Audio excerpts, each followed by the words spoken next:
Majority Report with Sam Seder. The destiny of America is always safer in the hands of the people than in the conference rooms of any elite. Sam Seder. They are unanimous in their hate for me, and I welcome their hatred. We must guard against the acquisition of unwarranted influence, whether sought or unsought, by the military-industrial complex. The Majority Report with Sam Seder.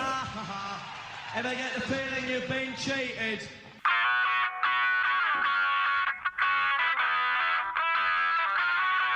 It is Wednesday, February 8, 2023. My name is Sam Seder. This is the 5-time award-winning Majority Report. We are broadcasting live steps from the industrially ravaged Gowanus Canal in the heartland of America, downtown Brooklyn, USA. I've only done that 3,000 times. Last night was late. It was a late night last night. On the program today, Dawn Tefft. Ann Neumann, journalist and Pulitzer Center grantee, writing on the Ethiopian Tigrayan conflict. Then on the program, Dawn Tefft, lead organizer with the Emergency Workplace Organizer Committee, and Sam Harshner, organizer and adjunct instructor, political science of history at Marquette University.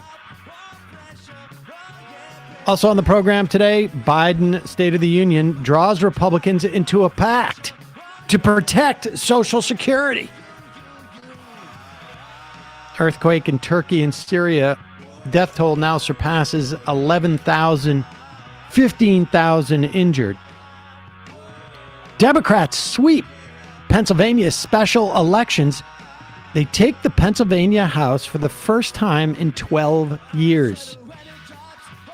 Despite slowing inflation, the Fed chair gives away the game. He's determined to fight employment gains. House Republicans will question Twitter executives via Committee on Government Oversight on Hunter Biden's dick pics. Why not? Matt Gaetz now on the Weaponization of Government Against Conservatives Committee.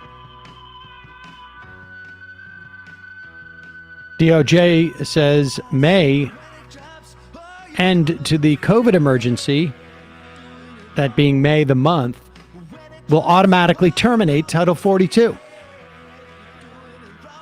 Florida doctors sound alarm over high school sports requirement in Florida of menstrual information from supposed girls who are playing in sports there. All this and more on today's Majority Report. Welcome, ladies and gentlemen. Thanks for joining us. Emma is out today. I am a little bit, it was a late night. Bradley's here, of course. But Matt has triumphantly returned from his, what would you call that? Was it sort of a vacation? It was a wedding-based vacation. I think I'd call it technically. A wedding-based vacation. Yep. Sun and fun, right? A lot of fun. Yeah, I enjoyed myself immensely. There was a basketball court there. I practiced step-back threes, which weren't a thing the last time I was playing basketball, so got to feel like a stork bouncing around. It was very fun, so I enjoyed myself. Got a little bit of sun, too. There you go, folks. All right, let's get right into this. We're going to do a couple of stuff from the State of the Union. Most of it is going to come in the fun half.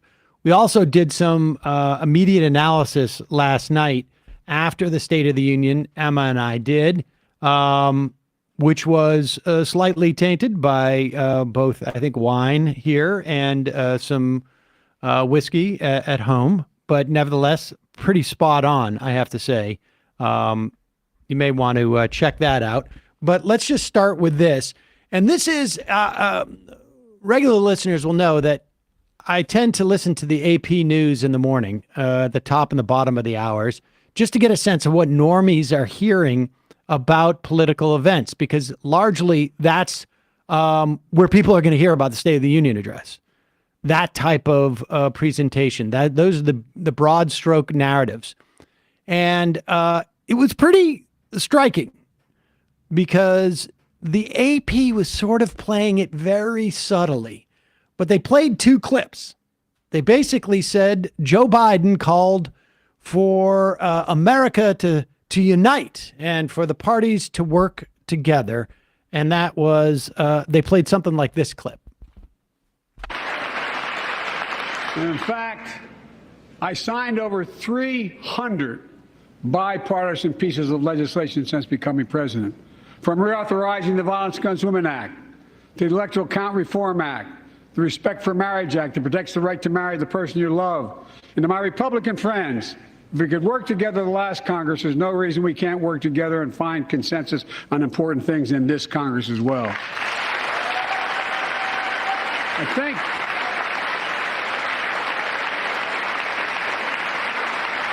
folks, you all are as informed as I am, but I think the people sent us a clear message. Fighting for the sake of fighting, power for the sake of power, conflict for the sake of conflict gets us nowhere.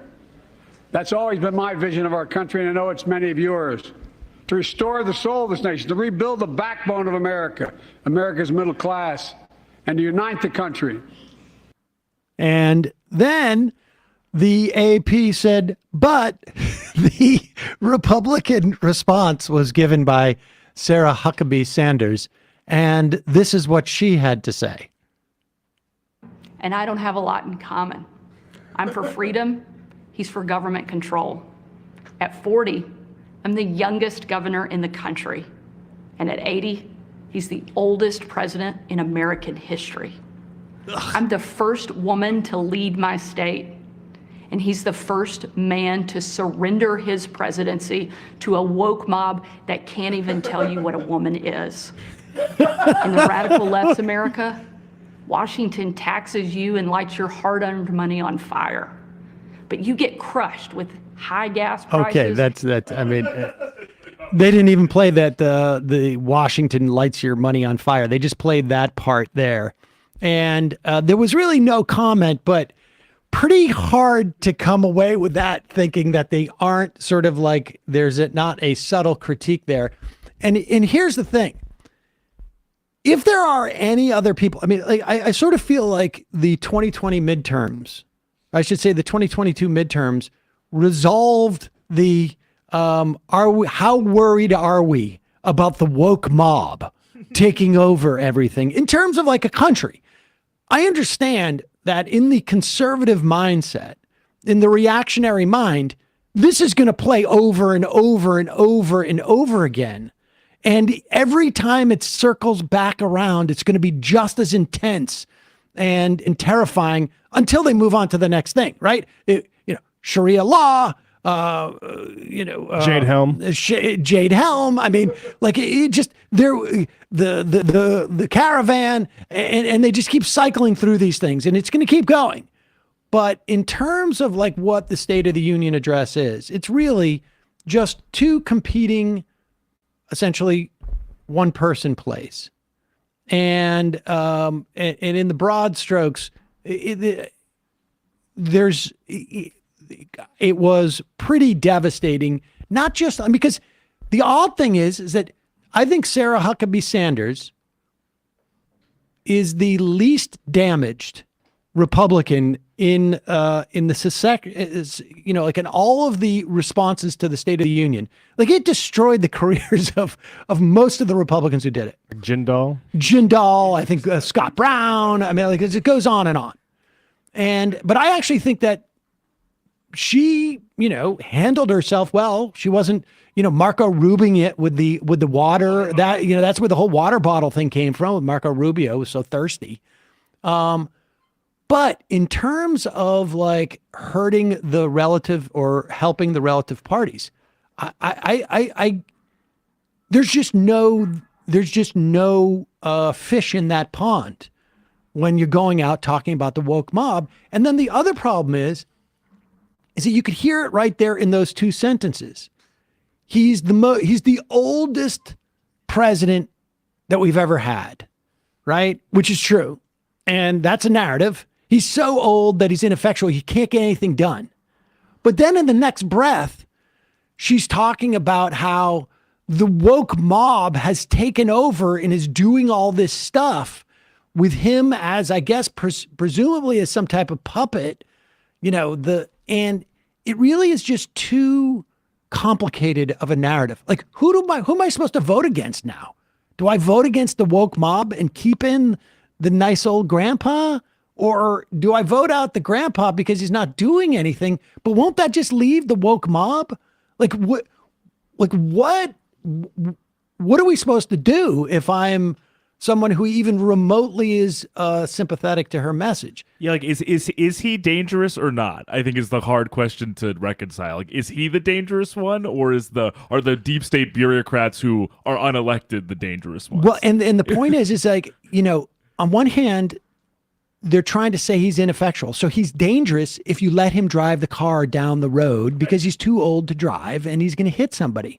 But they're also saying nobody's letting him drive. Somebody else is driving him. And we just don't like where the car is going, but that doesn't implicate the driver so much. He's more of a victim in the second half of the narrative. And so they have a real problem. They haven't quite figured this out. When we go into the second half, we will play more clips. The Social Security stuff is, I think, amazing, and it really ends up being, and not even necessarily to Biden's credit as much as it's a great thing to have happened for those of us who care about Social Security and Medicare, and there's a real opportunity for Democrats going forward there. We'll see if they take it. But we've got a couple of words from our sponsors before we get to Ann Neumann, who did some reporting on the ground in Ethiopia. First sponsor of the day is Henson Shaving.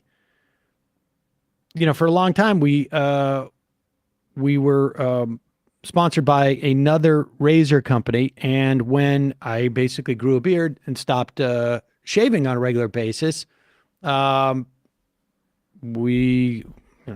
stopped shaving and decided like I didn't want to have a subscription. I didn't want to deal with a lot of plastic waste. And then these guys showed up.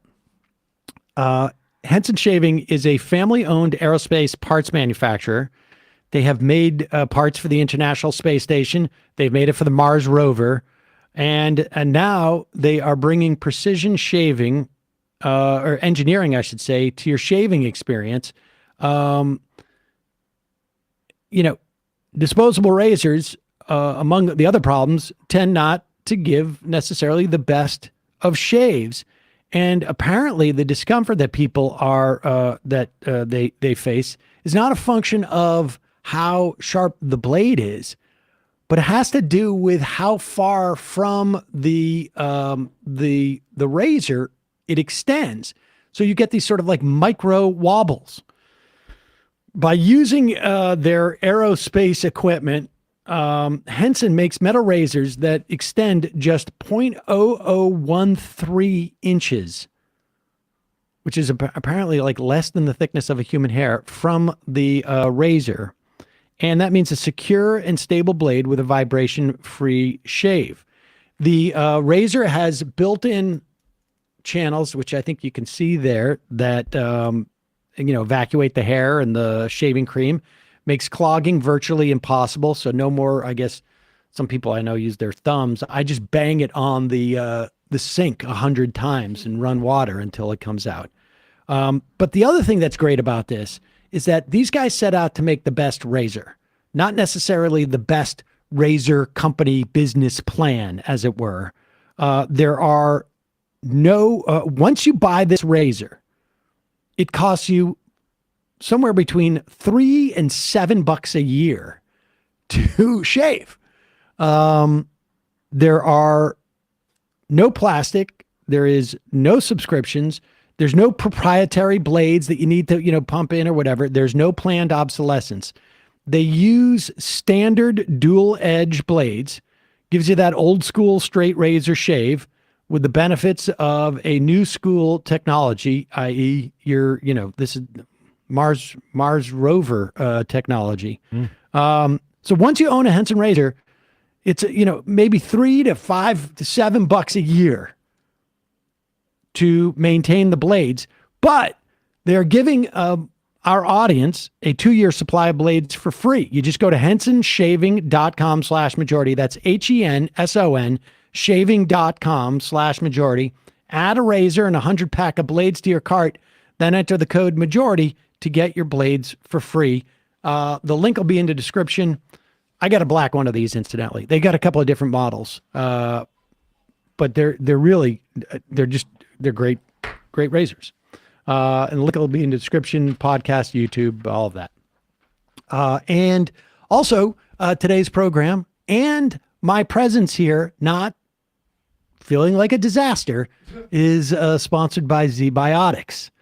ZBiotics is a pre-alcohol, I guess what they call it that? I don't know. That's what I call it. It is a pre-alcohol probiotic.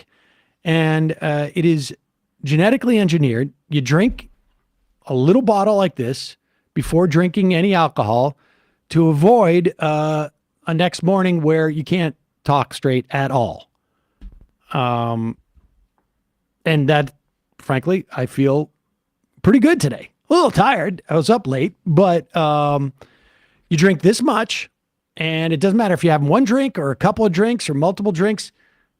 You pace yourself. You drink responsibly, of course. Try and get as much sleep as you can. And the next day, you're feeling good.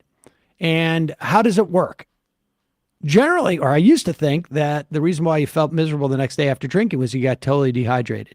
There's a little bit of dehydration, but apparently there's a byproduct that alcohol releases into your gut, and that's what really does it. Well, this probiotic essentially neutralizes that byproduct. It is real science that works. It is not random vitamins and plant extracts like everything else.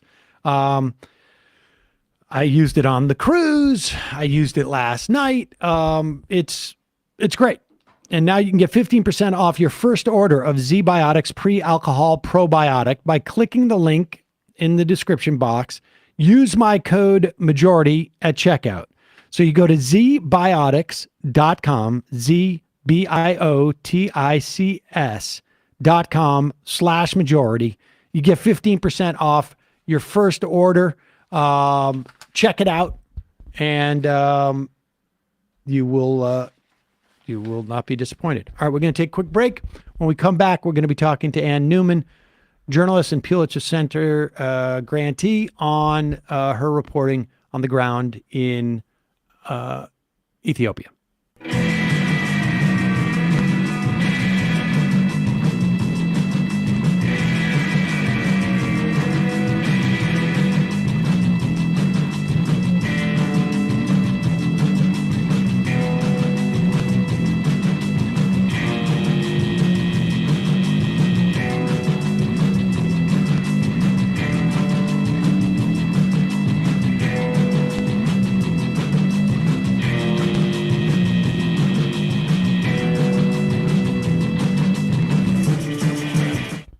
We are back. Sam Seder on the Majority Report. Joining us, Ann Neumann. She is a journalist and a Pulitzer Center grantee. She has written a piece in Harper's magazine in the January issue, I think it is, of Harper's magazine, on the war in Ethiopia and its crime against civilians. And I guess Ann, welcome to the program. And I guess the sort of the central thesis of your piece is that there has been crimes against civilians that the war has brought about, that it is hard to really say that it's been exclusively one side or the other in this conflict.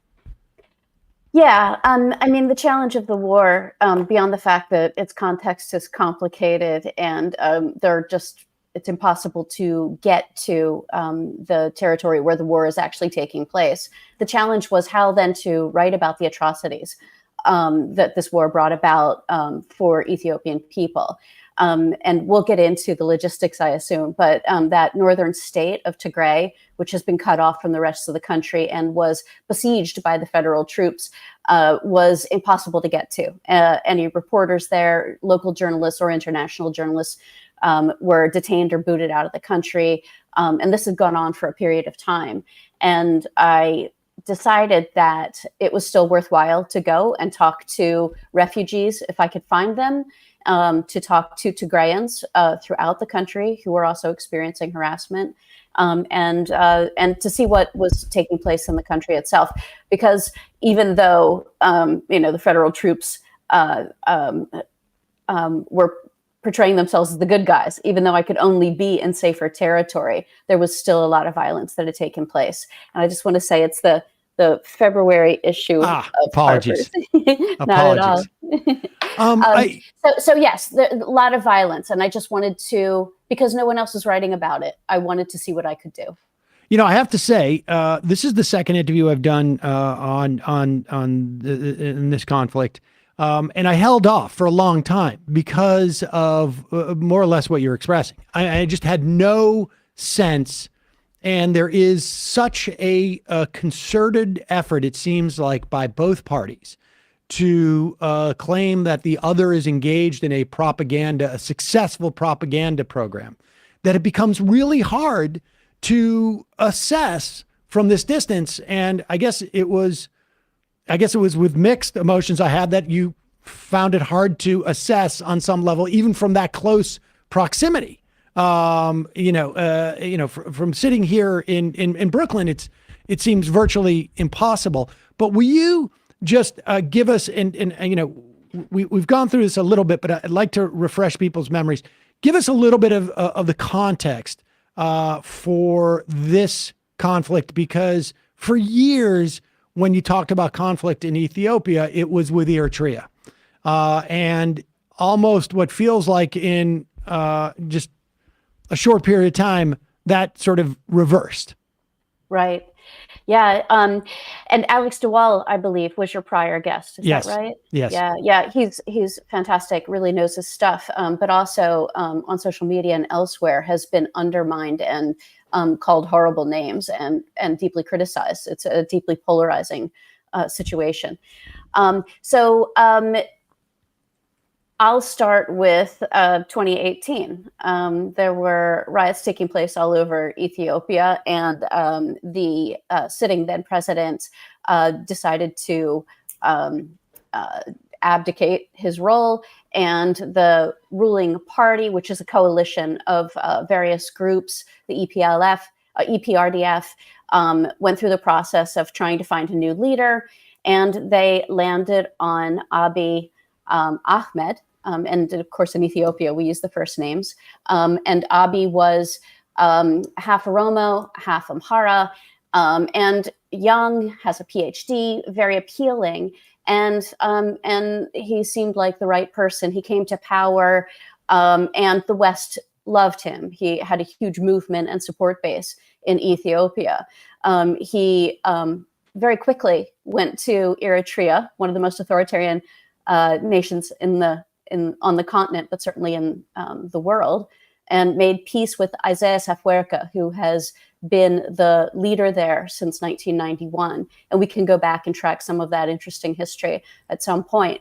And for that peace, Abiy won the Nobel Peace Prize, and things were looking up and up. He had a lot of great language around him, talk of unity and democracy. And, he comes from a prosperity gospel type background and really wanted Ethiopia to develop.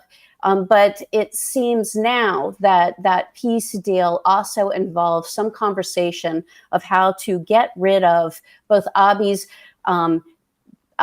enemy as far as power goes, and Eritrea, Isaias Afwerki's old enemy, the TPLF, or the Tigray People's Liberation Front. And that TPLF leadership, after they lost power, retreated to their home state of Tigray, which is in the north of Ethiopia. It's right against the Eritrean border. And in fact, some of the bad blood between the Tigrayans and the Eritreans dates to 2007 and 2008, and a border dispute there. There are other complications, of course, but so here is Abiy, new president of Ethiopia, making this peace deal that also says we're going to get rid of our mutual enemy, the Tigrayans. And there were a lot of other hostilities. I think both sides are still playing or pointing fingers at each other, and we're still not clear on when the first moves of the war were. Although the TPLF has said that they acted preemptively by attacking federal bases in the Tigray state. That was on November 3rd, 2020. And immediately, the federal government, under Abiy's direction, closed off Tigray. They stopped everything at the borders. They ended any kind of aid going in and out of the region. They shut down the internet, banking, cellular service, and particularly medicine crossing the border. And then a full front entered Tigray, whether it was Eritrean troops from the north or from the west, that little bit of border in Sudan. Amhara special forces from the Amhara state, which is just south and slightly west of Tigray, as well as Fano, which I spent some time with in the article, which is kind of a nationalistic or ethno-nationalist group that comes from the Amhara state. And these troops poured into Tigray, and we haven't really had a clear picture of what was taking place in Tigray, and we still don't. Even today, there are places that are inaccessible. There are rural areas without water, without electricity, without cell service. So here we are after a peace agreement last November. The war lasted with ups and downs that we can get into until last November, when two peace deals were signed, one in Pretoria and one in Nairobi. But still, these borders are difficult to cross, and we don't have a full picture of what took place in Tigray during the war. The opportunity for Abiy to make peace with Eritrea by basically saying, like, we have a shared enemy, so maybe we should be maybe we can deal with this. The Tigrayans as that shared enemy, that dynamic shifted because the Tigrayans as a I guess what would we call it, an ethnicity in Ethiopia had been essentially ruling the country or rulers of the country for what was it, 30 or 40 years? 27.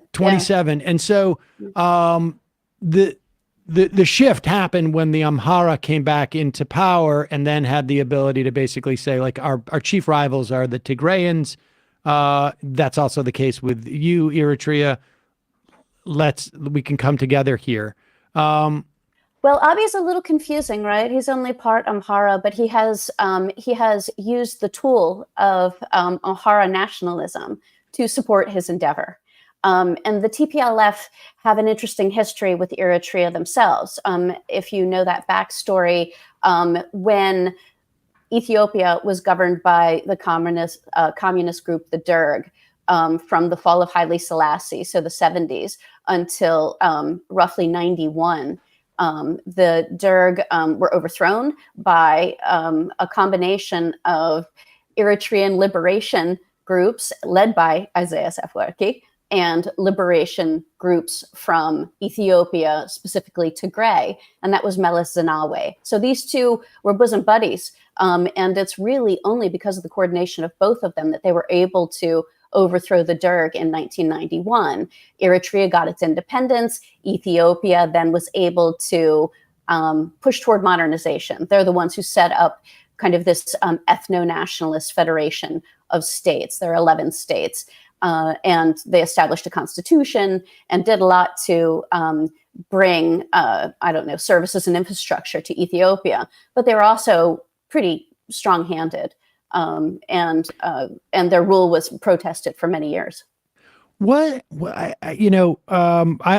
had visited Ethiopia back, I think it was in the late 90s. And I just remember having spoken to someone, I can't remember if it was maybe a taxi driver, who was talking about the Eritrean Ethiopian war and saying it was like two bald men fighting over a comb. Like what are the combs even here? Like it's unclear to me. What are their resources? I mean, I understand the idea of like, I want power, and the Tigrayans are a challenge to my power, but over what? Are there reasons? Is this a resource fight, or is it just simply, I mean, I'm just unclear on what is driving the motivations for these. Because it's, at one point, these two are allied, the Eritreans and the Tigrayans are allied, and then the Amhara and the Eritreans are allied against I mean, it just keeps shuffling around. It's unclear to me are there any sort of like, I guess, sort of static realities about resources that are involved here? Absolutely. I mean, there's static resources, whether it's farming, whether it's water resources, power, guns, loyalties with other nations around the world. I mean, as we know, and really my interest in Ethiopia goes back to the 1960s, when my father was there, an American soldier who was on a base, classified still today, outside of Asmara, Eritrea. And it was really American influence that kept Eritrea under the imperial power of Ethiopia until 1991. Eritrea had been colonized by the Italians. They had a lot of incredible infrastructure and kind of this Western-facing identity. Not to say that racism wasn't a huge part of the colonial experience. But when the Americans and others pushed for Ethiopia to maintain control of Eritrea, it was so the Americans could keep this base. And the Eritreans were incredibly resentful. Ethiopia at the time was quite feudal, and Haile Selassie was an emperor. And so the independence movement rose up there. The power struggle was for independence, to make their own decisions. I could have asked you the same question maybe about Florida or Montana. Like, these are places, this is home of a population, quite ancient history, very beautiful tradition, and who makes their decisions for them, for these populations, means very much to them. Eritrea is a dictatorship, one of the most authoritarian countries, like I said, and it's a strange place to be. I went back in 2019, right after peace was made between Eritrea and Ethiopia. And Eritrea is a strange place today, one of the highest refugee populations because of mandatory conscription. In Ethiopia, Abiy wants power. I mean, Ethiopia has a fantastic economy. If you're talking about the continent, it's been one of the most stable countries in the Horn. And as you know, it's surrounded by a whole lot of trouble. Somalia is there, and in the news recently, Eritrea is building a huge dam. I have a second piece about the Grand Ethiopian Renaissance Dam and the trouble that it's created with Sudan and farther upriver Egypt. I'm sorry, downriver Egypt. The Nile, of course, flows from the south to the north. So this is a strategic region. As I mentioned, the United States had this base in Eritrea for quite a while, until the downfall of Haile Selassie in 1974. But, Ethiopians were great allies to the United States when they were working on, that hideous war on terror, fighting El-Shabaab, other ways that the United States has partnered. Nick Turse has done a lot of great reporting about how the NSA built a surveillance network in Ethiopia. So strategically and for other reasons, not just our own interests, but on the ground, there are interests that mean very much to individuals there. And one is, coming democracy. Right. So let's talk about what you found in terms of the evidence of what appears to be both sides committing atrocities against civilians. Yeah, I think it's safe to say that the concentration of atrocities and atrocities to list it is these incredible mass killings, systematic rape, use of food as a weapon of war, use of medicine, lack of medicine as a weapon of war, use of social media, internet access. But yes, the concentration was in Tigray. We still don't know because Tigray is still blacked out for us. But when the TPLF left the borders of Tigray and started to move south, they moved very quickly. They were moving toward Addis Ababa, and I had a visa. I was waiting to go to Ethiopia, and the State Department was sending me probably 3 emails a day saying, do not go to Ethiopia because we will not be able to get you out. Wow. I know. Whoever thought that Addis would be threatened, and yet it was. And they got as far south as maybe 200 kilometers from Addis Ababa, and then were pushed back. Their supply lines were too thin, and they just didn't have the resources. And Lalibela was one of the cities. It's a city in the Amhara state, a very holy city. The churches carved out of solid rock. I don't know if you got there to see them when you were in Ethiopia. But Lalibela had been held by the TPLF for 5 months. And it seemed an interesting place to go to talk to people who could tell me what the war had been like. And so that's where I start at the beginning of the piece, where I'm in Lalibela, and I happen to come across a Fano training, again, this Amhara militia that has been allying with federal troops, Amhara security forces, and Eritrean troops, and are accused of some of the most horrifying atrocities in Tigray. What is the involvement of parties outside of Eritrea, Ethiopia, and Tigray? I mean, has there been where are all the weapons coming from? And I mean, I assume a healthy amount coming from the United States. But where is the rest of the world in terms of this conflict? It's hard to understand. Tigray has been quite secretive and also quite cut off. The Western Tigray territory is still in contention, and that's really Tigray's only route through Sudan. So they've had, Sudanese allies and others. They've also had Oromo allies. Oromo is the largest ethnic group in the country. And the federal forces, of course, Abiy's been getting weapons from anyone he can, whether it's Turkey or the UAE. Isaias Afwerki is kind of a mystery. He's not one to give press releases on where he's getting his weapons, but he seems like he's got a good cache. He's been sitting on them for a while. So there are a number of countries in that area, particularly Middle East and other Horn nations, who have played allies, but they've played them rather loose in all of this. I think the hope is that Ethiopia remains strong, and it seems as though loyalty will go to the one who looks like he's the winner.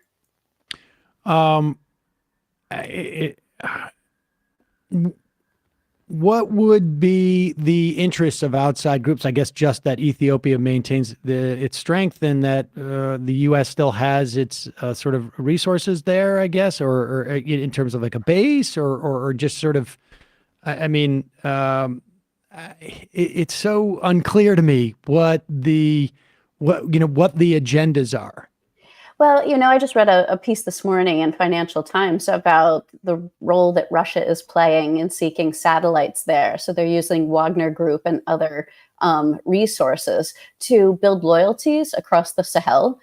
They're I forget what they're calling it. It was a kind of a fancy term, but Russia is working very hard. It's kind of like a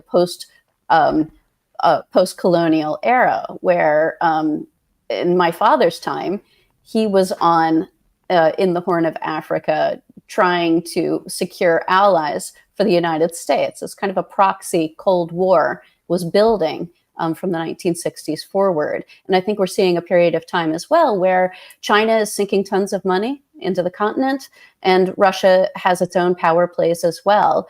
And neither of those nations asked for humanitarian governance when they offer financing or weapons or security forces, where the United States does.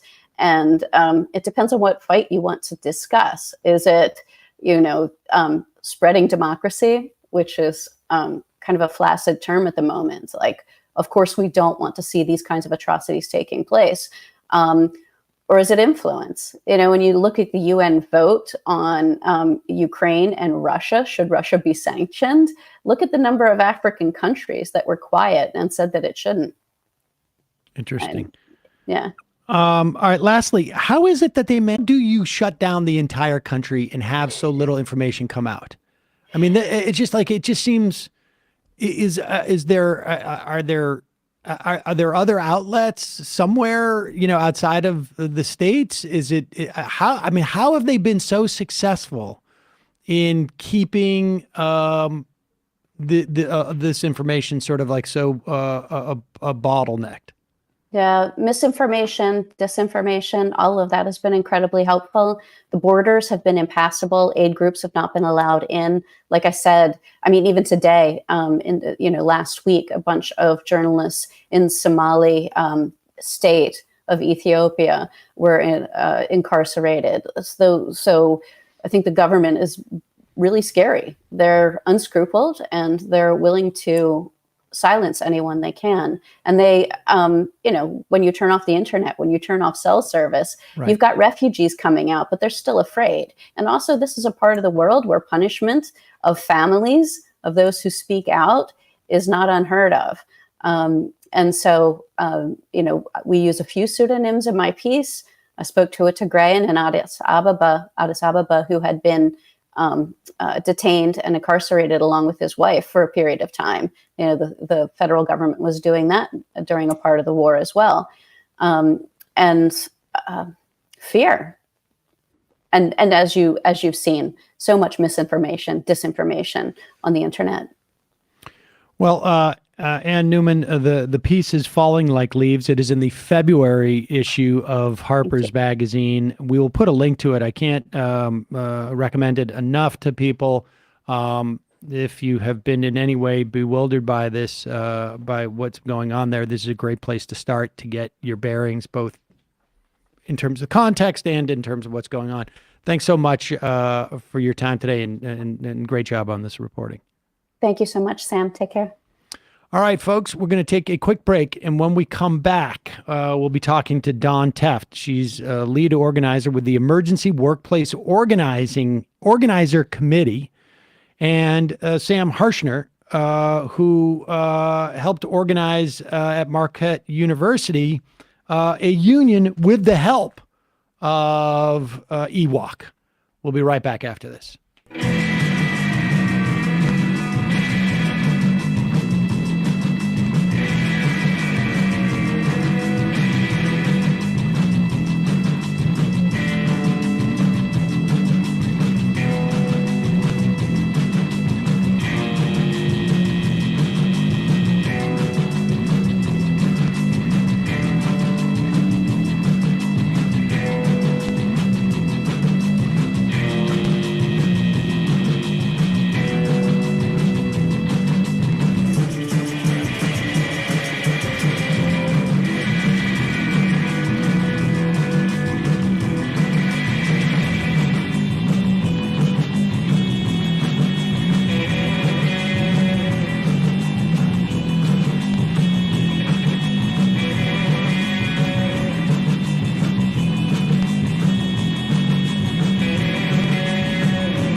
We are back. Sam Seder on the Majority Report. I want to welcome to the program Dawn Tefft.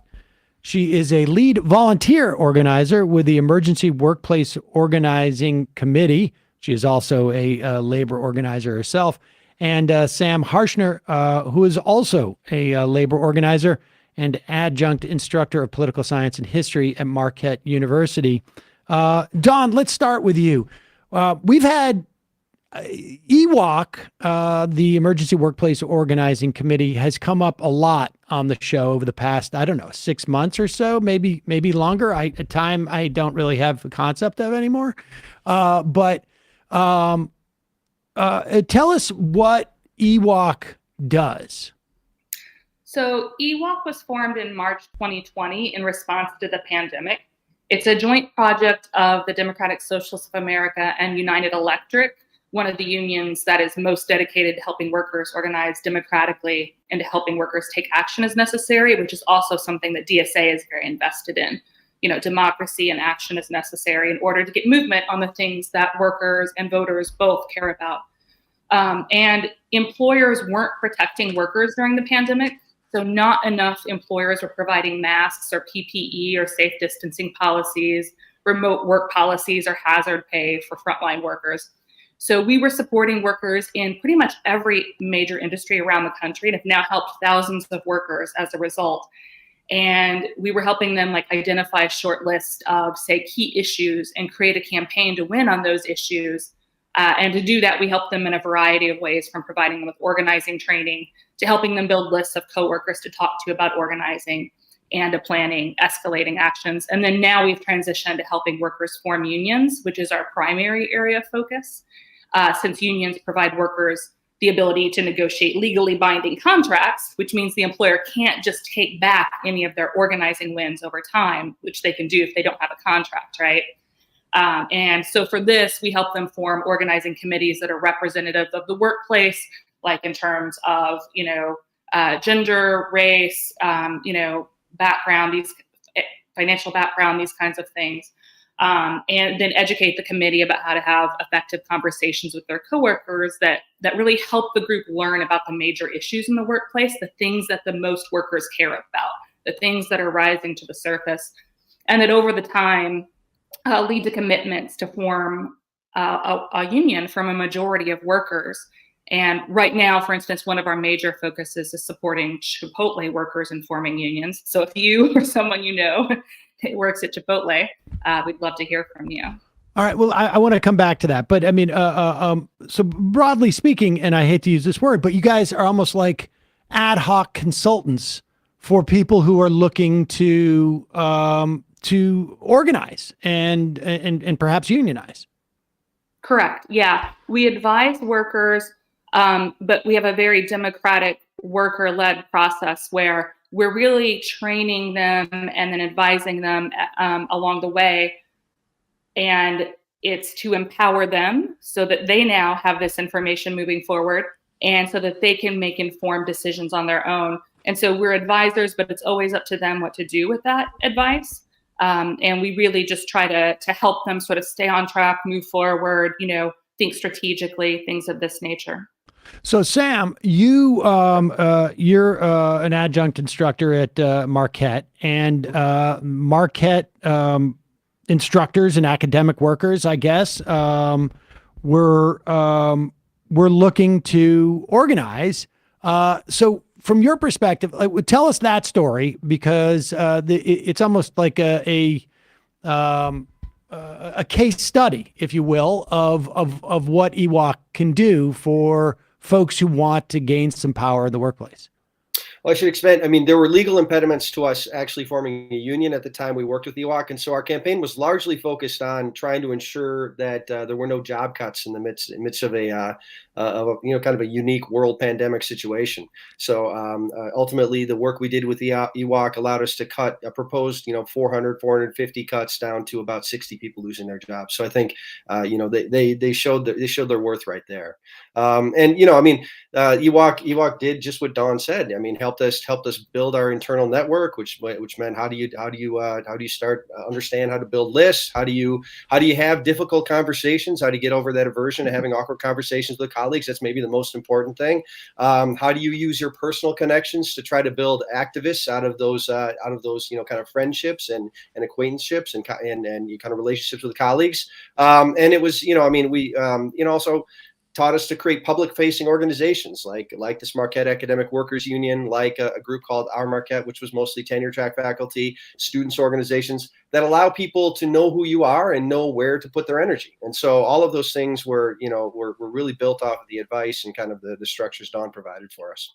How much experience? I mean, you're a labor organizer, and I would imagine, like, folks maybe in the political science department or in I don't know how it breaks down at Marquette, but there are going to be some people who are more attuned to these things and others less so, though they have similar complaints but different experiences.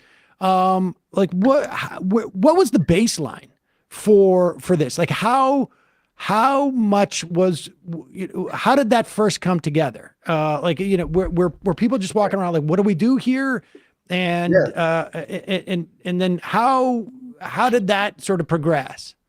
Well, I mean, there's a lot of ambient discontent, and I think one thing EWOC does is help you bring some coherence to that, and really we cohered around that demand, right? Nobody gets fired, right? But this built, we had a unionization effort that fell short a few years prior, and so the core of the organizers came from that group, and really we were able to reach out to EWOC, who really again taught us how to build those networks with close associates. And you're right, some departments are more naturally inclined to do this than others, but build that core and then kind of reach out. And so and that means having conversations with people in the business school, in the economics department, things like that. And what you find is that people's ideological starting point may be different, but their working conditions are similar and they're experiencing the same things in the university. And so if you can get over that hump and actually start to have those one-on-one conversations, you can build a really broad coalition. What were the legal restrictions on your ability to unionize at that time? There's a decision associated with Duquesne University that made it difficult for religiously affiliated private institutions from organizing their non-tenure track faculty, basically on religious freedom grounds. Right, of course. I can only imagine that was yes. I belong to the church of don't like people to organize when I'm negotiating with them. Yeah, that makes sense. I don't want to get anybody in trouble here. Dawn, I read a piece by and I guess was this in Jacobin? Maybe it was with Gabe Winnett. Who we've interviewed on this program, and I think this is in his voice, but he writes, the distinctive equality of EWOC organizing became clear to me in a conversation with a worker who said to me at a crucial inflection point, I'm realizing that I can't persuade anyone of anything. I just need to tell them what I really think and ask them what they really think, and then they'll do what they're going to do, and I can't control that. Oh my God, I just realized that's what you did in this conversation with me. Will you expand on that dynamic, in the way, because I'm not familiar really with another model like the one that EWOC is using right now, particularly in the way that the genesis where you're not going into a situation with an agenda per se, a narrow agenda, right. For EWOC. You're trying to achieve almost what they're trying to achieve. And it's almost like a therapist on some level, or, having come from the film business, a good producer comes in and is trying to, what the director wants to do. I'm trying to sort of optimize what you're doing there. Can you talk about that dynamic and how Sure. unique that is? Or are there other entities out there that are sort of doing some of that now? Well, I mean, I'd say that part of it is intrinsic to union organizing in general, but I'd say we kind of take it to another level where it's as member driven or worker driven as possible. So for instance, in the organizing conversation, the dynamic you were just describing, one would never try and force somebody to, take an action or form a union.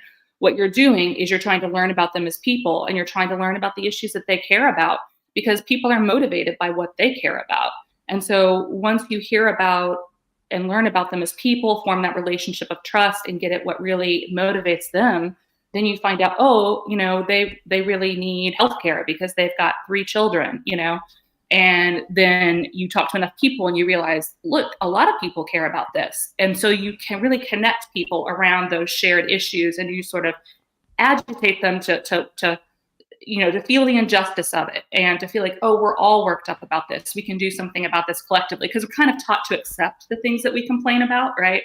We're taught to accept the status quo, to complain and then move on. But part of organizing is helping people feel the injustice of it, and then use that as the spur to take action. And so from there, it's like the give hope phase, the plan to win, right? We can do something about this. Other workers have won on this before. Here's how they did it.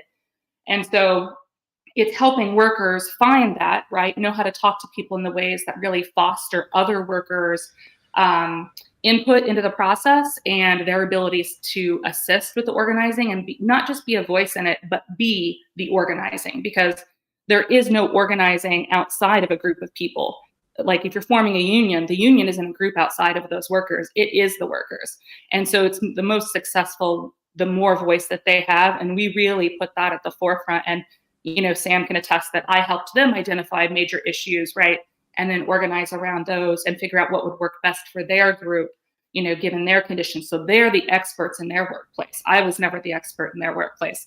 I know a lot about academic organizing, but, it was really helping them draw out the things in their workplace that they could focus on, as targets or actions to take, and then helping them refine those and things like that over time.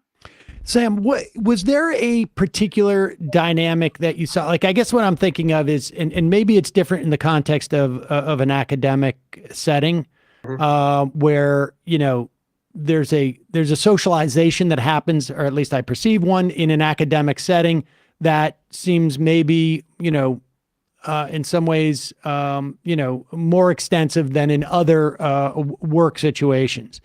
But I wonder if there were moments where there was a particular dynamic that kept coming up over and over again. Just as an example, like, it just occurs to me that a realization that the individual issues that a person had with their job turns out not to just be an individual issue, but rather something structural that more than themselves are impacted by. Was that one, or were there others that you came across? I mean, without question, I think one of the key ones is universities are pretty hierarchical, right? They're almost feudal in the way that they rank people, right? And so there are perceived differences in conditions, and real differences in conditions across that spectrum, from full professor to adjunct, right? To grad worker to staff, those sorts of things. And what you found was, in this moment of crisis, when you started talking to people, even these full professors started to see their fields and their positions as precarious in the given context, and were able to find common cause with people that they normally wouldn't even talk to. And that's true of the same sorts of divisions across departments. And I think that that was not surprising to us, who were starting to organize and had been on the cutting edge of this from the beginning. But it was really, I'm really proud of the really broad coalition we put together to make this happen. And it was because really, at the end of the day, we share these working conditions. That became very obvious. Dawn, the COVID had that effect on some level of like being the great equalizer, if you will, where, suddenly people realize like, oh, we're all in a similar situation. I mean, when you get to sort of like extreme contexts, these things become clear. I mean, we do this in the just in making an argument, you take it to the extremes to show, to magnify similarities or differences. How, going forward, and certainly we've seen a lot of labor activity over the past, 2 years or so. How, going forward, do you maintain the clarity that COVID, that the pandemic provided, without that context, right? Because the further we get away from it, the more people are going to forget that, like, oh wow, yeah, they're willing to put us out there, and whether it's, I don't know if I'm working as a waiter or a delivery or whatever it is, like they didn't, or a factory, like they didn't really care. And like, how do you how do you maintain that level of consciousness going forward? Yeah, and I'd say that I think workers kind of always had that consciousness. It's just that things became, even more dire in a way that they had to take action in an immediate way. And there was an organization that was there for them to do so that wasn't there previously. And a lot of workers around the country want to organize, they wanted to organize before the pandemic. They still want to organize. They want to form unions. But over the decades, certain politicians have made that incredibly hard. They've done all these things to create all these barriers for organizing unions, including creating a system where you have to hold an election after a card check. Card check is where you sign the cards, right? Then the NLRB schedules an election for down the line. The employer then brings in these corporate union busters to try and intimidate the employees, in essence, to scare them away from voting yes. And, sometimes that's effective. And so there are all these barriers that are in the way. And one of the things that EWOC does is helps to ease those barriers, because there's only so many unions, only so many union organizers in the country, only so many resources up against like all of this corporate money, right? That's coming into play to prevent this from happening. And so by having this broad network of volunteers who are all over the country and willing to help people in all sorts of situations, no matter how, I don't want to say how implausible, but, we'll work with people in a lot of different types of situations that might not seem immediately viable. And so we can really help them create the structures to have something grow and find its legs and potential over time, and then become even more attractive to, say, a potential parent union with which they would affiliate. If they're able to get this structure in place and do enough assessments of coworkers, et cetera. So we're really helping, I think, to fill a gap there, and that's necessary given all of the resources put into making organizing so difficult for workers, because workers do want it so much. So, all right, two questions, final questions for you. If I'm working at a place and I am like this. Our situation stinks here, and I don't know how to go about even approaching my fellow workers to find out, do they share this? I know there's that dude who works the late shift. He's been complaining about stuff, and maybe I'm going to approach him, but I want to use best practices and figure out how to do it. I'm not terribly good with people, whatever it is. How do they contact you? That's question one. And if I'm someone who's has some experience with organizing and I want to volunteer and be part of EWOC so that I can help the guy I was just talking about in scenario one, how does that work? So you go to the same link for both and it'll be https, //workerorganizing.org. And then /. I don't know if there's a way to even workerorganizing.org should probably just take us there. And then, and so what happens? Sam, when did you do that? Who was the first person that reached out to EWOC? Do you know? My friend, my friend of mine, Tom Hansberger, was the one who reached out to Dawn, and Tom and I, as well as another friend of mine, Sarah Kizik, had been really core to this organizing effort early on. And he reached out to Dawn, and I just wanted to follow up on that structure argument. We still have a union fight going today. We're organizing with the national union, pushing for a union for non-tenure track faculty and grad workers at Marquette. It's a real testament to kind of the lasting power of the work that EWOC does. They give you the skills and the structures you need to succeed long term. It takes a while, but I'm optimistic because of the foundation that they laid. How did that first instance go down? Where you go onto the website and you contact? How? If you want, we can mute Dawn, and no, I'm joking. But how did that go down? Because I think one of the things that really prevents people from reaching out is a sense of feeling intimidated. I don't know what to do here, and I'm just curious about that first initial contact, because by the time you get to where you are now with still having this union fight, a lot of those initial sort of concerns and barriers have gone away, and now you're just in the mix of the fight, but you have the tools, and you have it really is just a question of a sheer sort of a power battle. But in the beginning, it's not just a question of fighting the power of management or the employers. it's overcoming sort of some internal sort of blockages. Right. No, and I mean, honestly, it's it's really easy. I mean, you reach out to EWOC and you get a personalized email in return, right? So somebody follows up with you and you have a discussion. And so it's really easy. The bar is really low.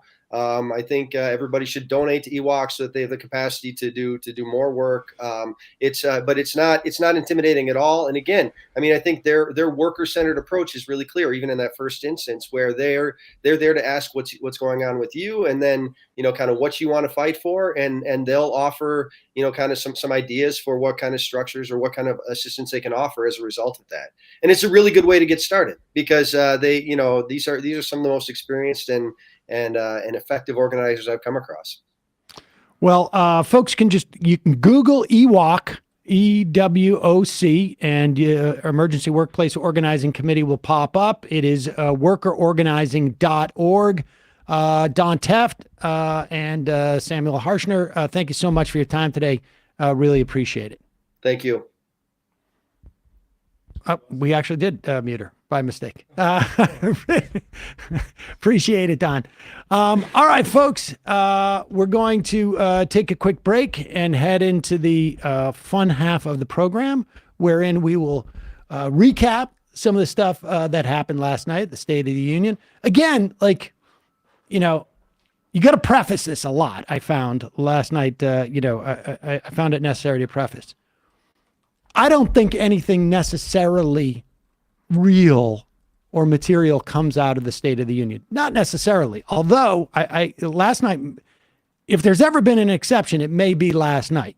And but as a sheer political theater exercise, to the extent that there's value there, and I do think there's value, I don't know how you would necessarily quantify it. Last night was really one of the more impressive State of the Union addresses I've seen. And I'm not necessarily the biggest fan of Joe Biden's, and certainly went in with some real concerns as to whether, an hour he could pull off an hour-long speech.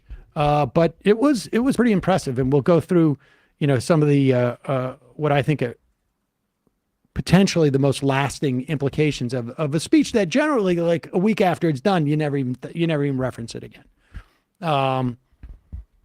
We'll also take your phone calls. We'll also take your IMs, which you can do through the app at majorityapp.com. If you're a member, you can IM the show. If you're a member, you also can go on the app and search. You can search the app and find all the things. And we're always adding little perks. Sometimes they're so little for members, you can barely see them. But the biggest one is you get the free show, free of commercials, and you get the fun half every day. Sometimes maybe you don't want to listen to the free show. You just want to listen to the fun half. Sometimes you just want to listen to part of the fun half. You have the option. If you're a member, all you got to do is go to jointhemajorityreport.com, jointhemajorityreport.com, and you will allow this show to survive and thrive. Also, don't forget justcoffee.coop, fair trade coffee, tea, or chocolate. Use the coupon code majority, you get 10% off. Emma's out today, but she'll be back tomorrow, and also with ESVN on Monday. We got OT tomorrow. We'll be doing our final picks before our competition ends because the Super Bowl is this Sunday. So, is that right? Yeah, last 3 picks of the season for us before the Super Bowl. 3 picks? Yeah, we do 3 picks each per week.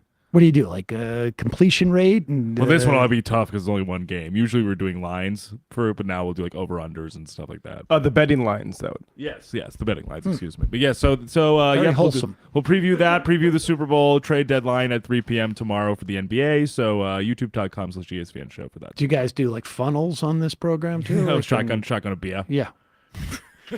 Matt, triumphant return to the Matt Leck Media. Yep, that's right. Last night it was actually David Griscom Media. I wasn't there, but he did a show on nuclear energy that I think a little bit controversial to some folks. I was still on my way back from the vacation. My transportation that somebody from Eric Swalwell's office has organized me, there was some complications with it, so I had to... Wait, what? I'm making a balloon joke. Oh.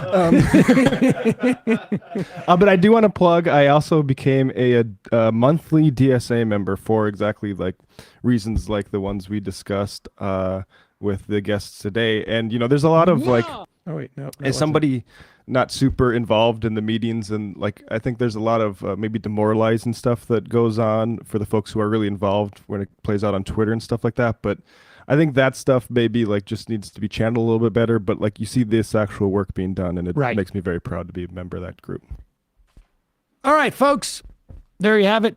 646-257-3920 is the number. We'll open up the phones in just a moment.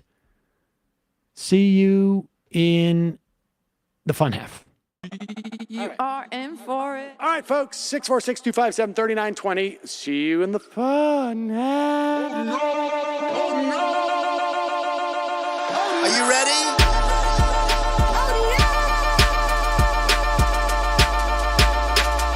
Who sent us this? Alpha males are back. Boys back. And the alpha males are back. Just as delicious as you could imagine. The alpha males are back. Boys back. And the alpha males are back. Just want to degrade the white man. Alpha males are back.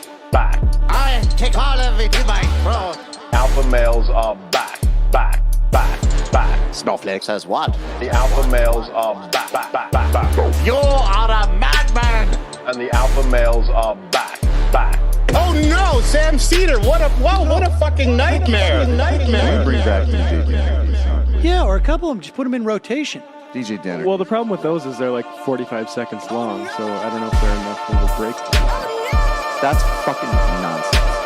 You see white people doing drugs, they look worse than normal white people, and all white people look disgusting. And the alpha males. Psych. Fuck them. Oh. Snowflake says what?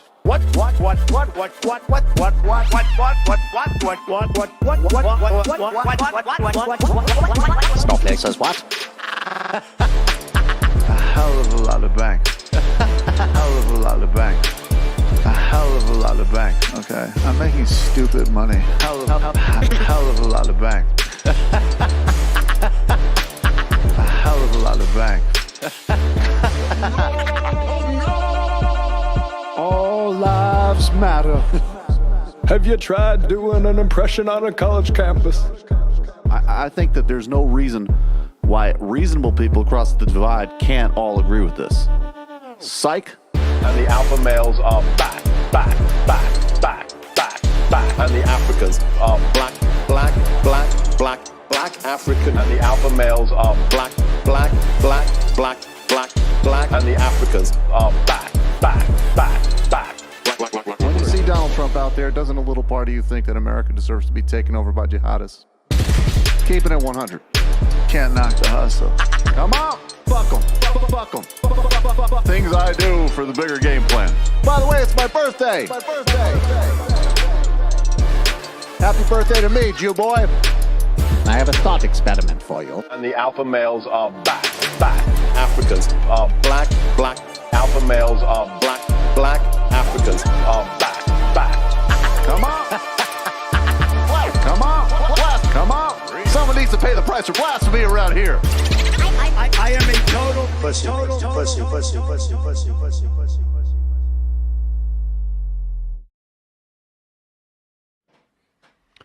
We are back.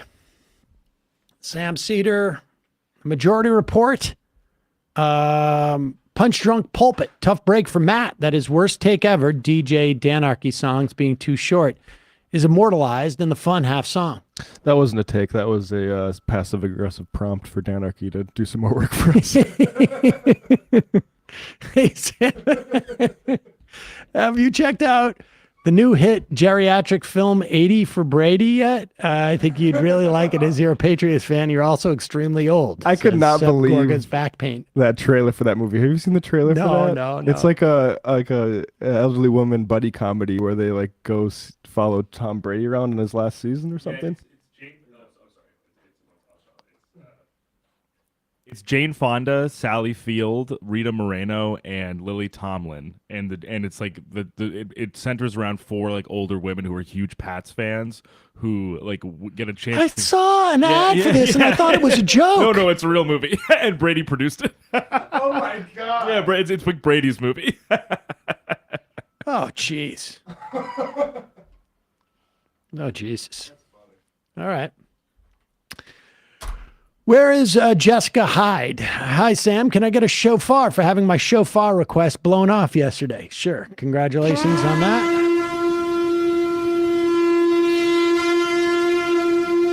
Mr. Spiff says Hegemony Cricket is a phenomenal chat name. Congrats to whoever nabbed that. Kirby 4242, great interviews with organizers. I felt like I was in an organizing committee meeting with the union. Tater Tot, great coverage on the State of the Union last night. I listened at 1.75 speed this morning, and then you guys just had to speed Huckabee up to 1.5, and my brain melted. Yeah, we played her. Adam from Miami, the dual reaction last night from Sam and Emma. Excuse me. And Emma, it was Sam and Emma, and that's what really got me. It was Poggers to the max. Speech was pretty good too, I guess. Between the 101 and the 5, Sam, could you ask him how someone can get involved in this work with EWOC as an organizer and otherwise? I did, in fact. But again, reminder, just email him and say, I'm interested in being an organizer with EWOC. Torque, great show on the State of the Union address. Sarah Sanders at 1.5 speed sounds like Ben Shapiro. If you played Shapiro at 0.67, he'd sound like Sanders, ? You might have to lower Shapiro's pitch a bit for an exact match. Other than the speed of the pitch, there's no difference between the two. We will get to your phone calls in a moment, folks. I haven't turned on the phone machine yet. I will do so in a bit. Don't want people hanging on too much without me getting to it. I want to go through what was a really fascinating moment last night during the speech. The thing that struck me about Joe Biden in his speech last night, and again, with the caveat that a State of the Union address is performative. And he did not address issues that I think are really crucial to the country, like the imminent loss of anywhere from 5 to 15 million people's health insurance when the Medicaid that people have been getting because of the COVID emergency goes away, on top of everything else. But with that said, with that caveat out of the way, assessing the speech, I've never seen a speech where really anything matters that much, except for like in that moment. Maybe that moment when Joe Wilson said liar to Barack Obama, that became a problem for the Republicans down the road. This moment last night, though, is a huge opportunity for Democrats. And whether Biden meant to do this or not, it is a great thing for American people because both parties are now locked in accepting the third rail of Social Security and Medicare. And this is a big deal. If you go back to the 1936 platform of the Republican Party, they are attacking Social Security. If you go back to almost any platform of the Republican Party, they are attacking Social Security. Last platform, they didn't because their whole platform was, we like Donald Trump. If you look at the plan, you can pop this up. The plan by Rick Scott, who was the chairman of the Senate elect committee. What is it? The Senate campaign committee. Yeah. In here, you will see, this is his plan. All federal legislation sunsets in 5 years. If a law is worth keeping, Congress can pass it again. He's talking about Social Security. And he's talking about Medicare. Because the easiest thing for a lawmaker to do when they've got to cut something that is so incredibly popular is to take no vote and let it sunset on its own. Joe Biden uses that term sunset. This is where he got it from. Right, you should easily be able to switch that logic on the head. Like, if it's so important to get rid of it, you should be able to vote on that. Exactly. But understand, again, there are two major functions of our government. One is, at least in terms of you look at dollars, one is social insurance in the form of Social Security and Medicare, and the other is the military. And we already revote every year on the defense authorization bill. So they already do that. So when he's talking about legislation that sunsets every 5 years, what he's talking about is Social Security and Medicare, arguably Medicaid as well. Pop up the 1936 thing. We don't need it. I mean, people know this, but here it is. This is 1936. We propose a system of old age based upon the following principle: pay as you go, which requires each generation the support of age and determination. Every American, I mean, basically on and on. They're attacking Social Security. That's it. Here is Joe Biden last night. And the one thing I would say that it was indicative of this speech was it was more casual than any State of the Union address I've ever seen.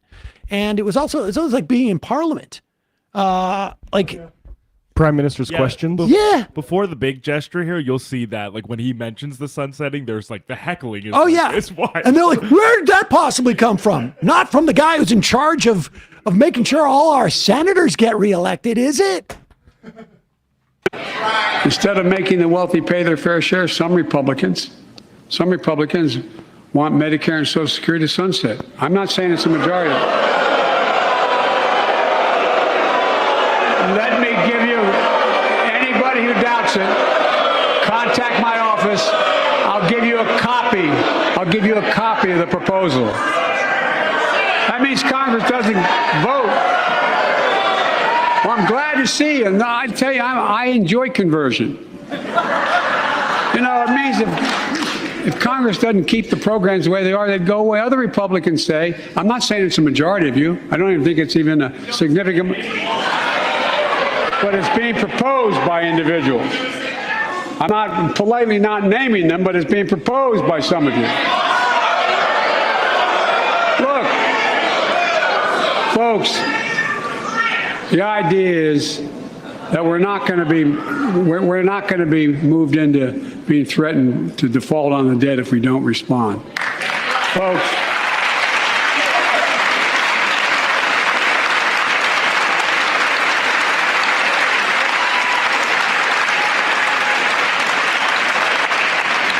so folks, as we all apparently agree, Social Security and Medicare is off the books now, right? They're not to be stopped. All right. See that? Now pause it right there. You got half the Republican Party standing up. Social Security, Medicare off the table right now. Now, we know that Donald Trump had already told them, don't do it. But we're just witnessing right now Joe Biden getting all the credit for essentially getting the Republican Party to agree. We're not going to cut Social Security and Medicare. I don't even know if there aren't people in the Democratic Party who are pissed about that. I would imagine there are some. Like even like a Cuellar maybe or somebody like that, potentially. Manchin. Yeah, Manchin, I mean, look, yeah. There's more. But now, like, you remember that Manchin floated that, let's have a committee to look at the Social Security? Simpson Bowles 2.0. Forget it. Just let it run a little bit Mike Lee more. is sweating like Colin Farrell in phone booth. Yeah. Medicare is off the books now, right? They're not to be stopped. All right.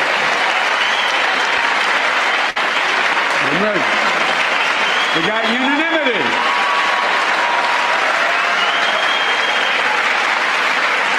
McCarthy even claps his hands there. There it is, folks. I mean, honestly, this is look. Republicans are liars. Democrats can lie too. They're all politicians.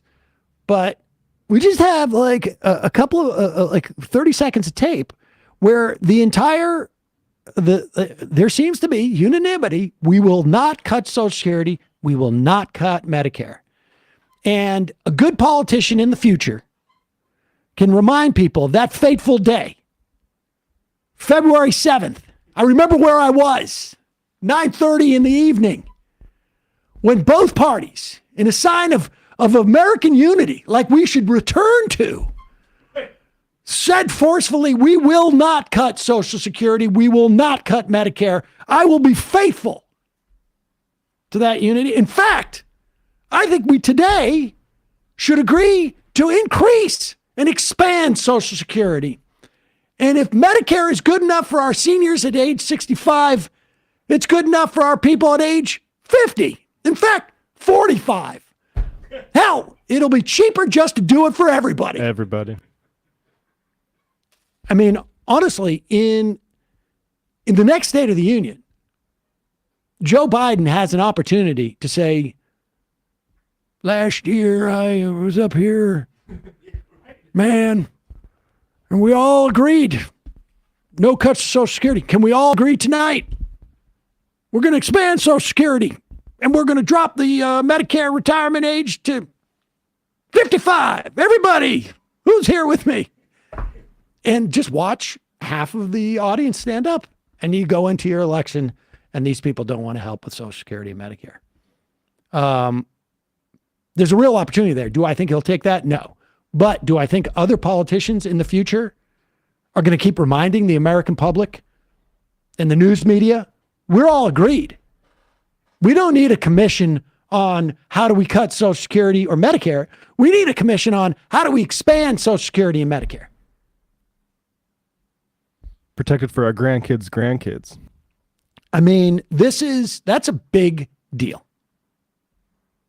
That's a big deal.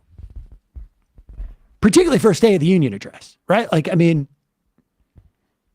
has anybody seen anything like that? I've never seen anything like that before.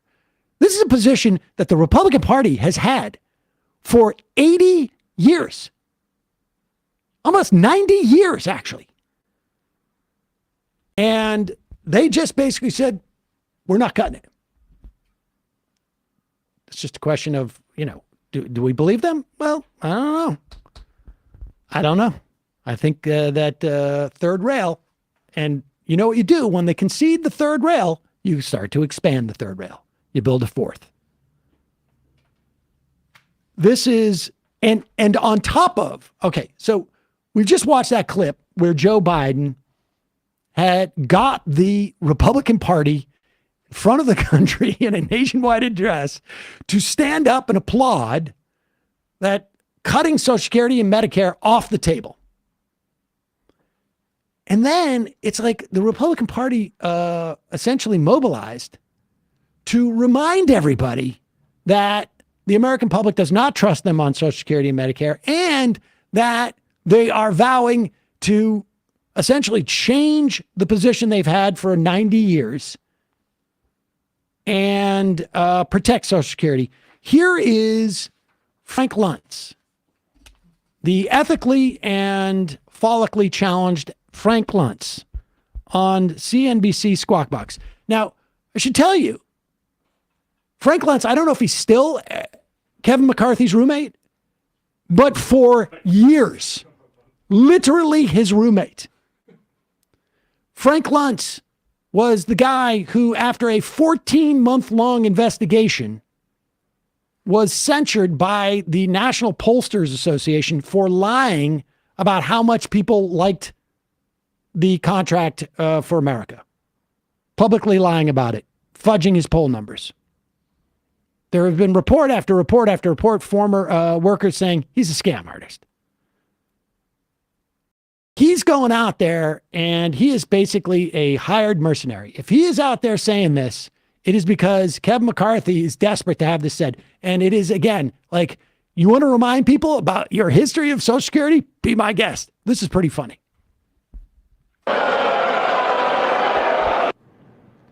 When I was, I think Speaker McCarthy, when I was talking to you, everyone I talked to yesterday down in D.C., Frank. Pause it. I think you know Speaker McCarthy. Wow. I think you know Speaker McCarthy. That would be a moment for maybe a disclosure of a personal relationship. Nelly, now when I say you, I think Speaker McCarthy is like, you see him regularly in his underwear, right? I mean, you guys are roommates in Washington, D.C. in your massive condo. The alternative facts or alternate facts comment, because if you're in the hinterlands and you're watching and you watch what President Biden says and then you watch what Governor Sarah Huckabee Sanders says, it's like they are different. They're living in alternative realities, and I got that a lot yesterday. So I mean, that's just, you've been doing this a long time. The politicians are going to spin, but it seems like we're even further apart from deciding what's actually factual. Well, look, the first responsibility of the president is to tell the truth. Is to look the American people straight in the eye and tell them the way things actually are. And that's a lie. And I don't like doing this because I don't want to add to the division. I don't want to add to the acrimony. But we have an expectation, and it's a legitimate one, for the president to tell us the truth, and we deserve the truth. Both the Speaker of the House, the Republican leader of the Senate, were declarative over the last 48 hours in saying Social Security, and I quote, is off the table. He knows that. Pause it. It didn't matter.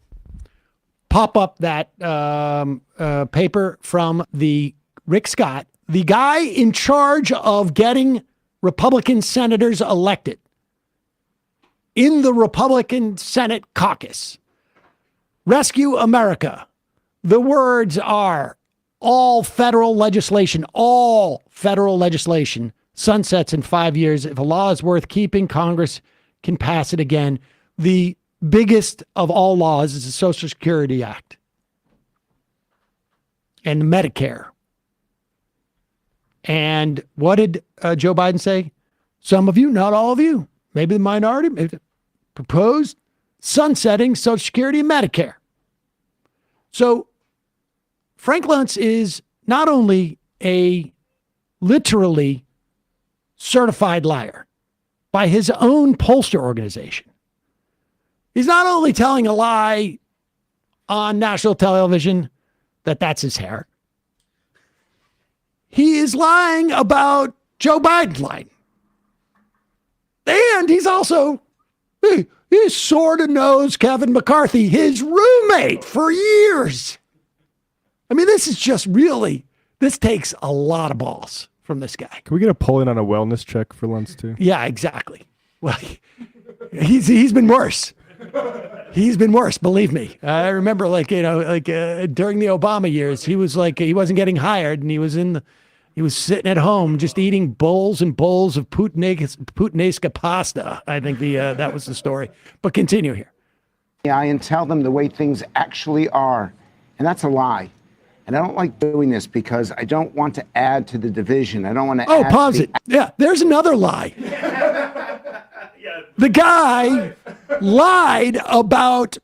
was found to have lied after a 14-month investigation about the Contract for America for the most divisive lying human being who's ever served in government, Newt Gingrich. With any semblance of power, I should say. Continue. Acrimony. But we have an expectation, and it's a legitimate one, for the president to tell us the truth, and we deserve the truth. Both the Speaker of the House, the Republican leader of the Senate, were declarative over the last 48 hours in saying Social Security, and I quote, is off the table. He knows that. It didn't matter to him. And this is why I do believe that he's actually going to declare his candidacy, because only a presidential candidate would say something like that, knowing that all the evidence, all the facts are exactly the opposite. So I'm there in the chamber last night. I'm up in the gallery. I'm listening to this. And people around me were shocked. Kevin and I drove there because he's my roommate. Look, we're going to have an argument over debt.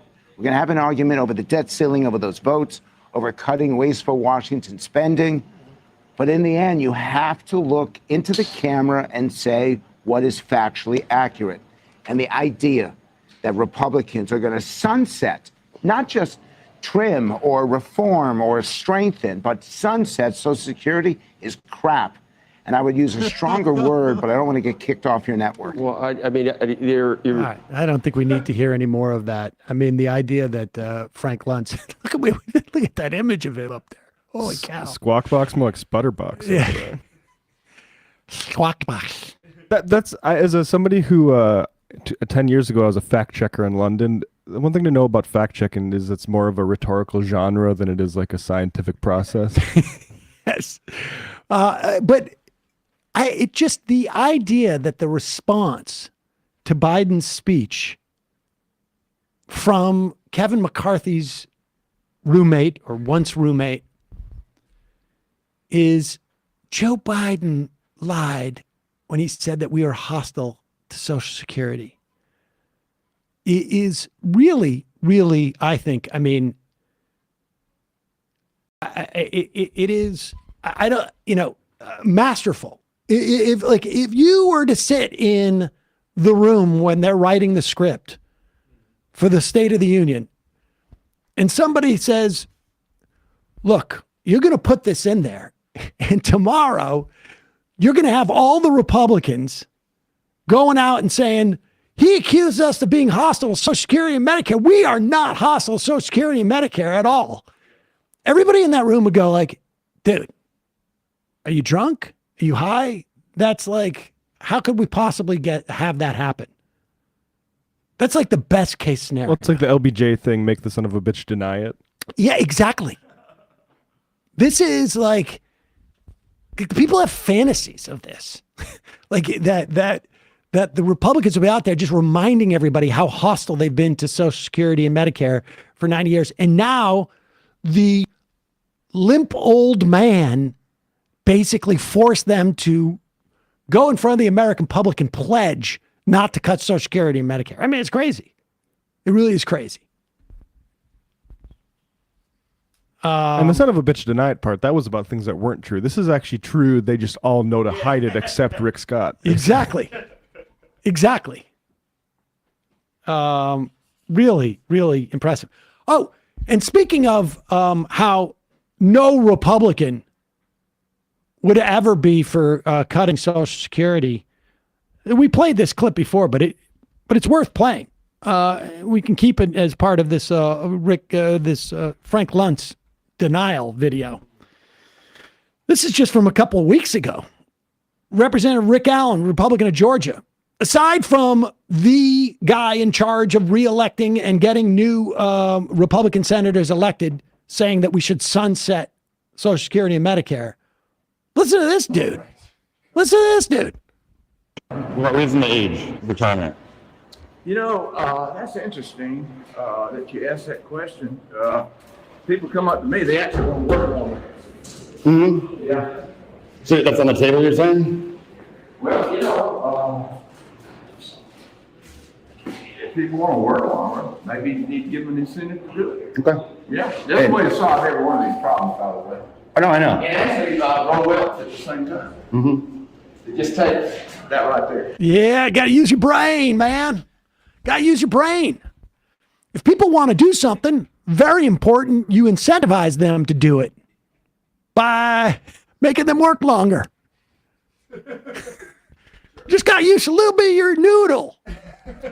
And we've played a few clips recently where Jody Arrington, the House Budget Committee chair, has proposed work requirements for Medicare and Social Security or SNAP. And Gates especially, whereas before you could say, oh, it's Matt Gates, but that's the guy who coordinated every single concession he got from Kevin McCarthy. Look, the only people who are not aware that Republicans have been historically vehemently opposed to Social Security and Medicare and want to cut these things, entitlement reform.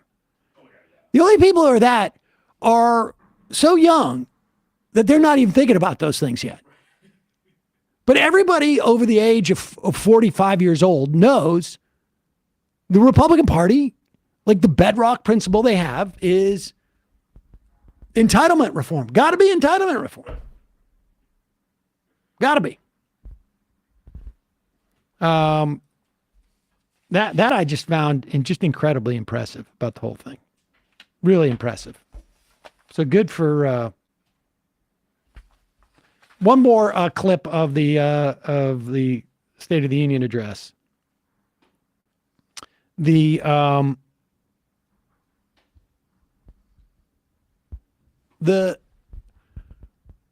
the one sort of material, like the one of the premier material things that the Biden administration has done that is easy to point to is this cap on insulin. And some of the other caps on out-of-pocket expenses don't roll in for a couple more years. It's just classic Democratic stupidness where they're trying to hit some type of like imaginary budget number that nobody cares about and everybody forgets about like a week later.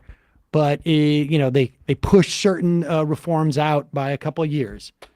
But it's going to be a big deal for tens of millions of Americans on Medicare that $35 a month is the cap for the cost of insulin.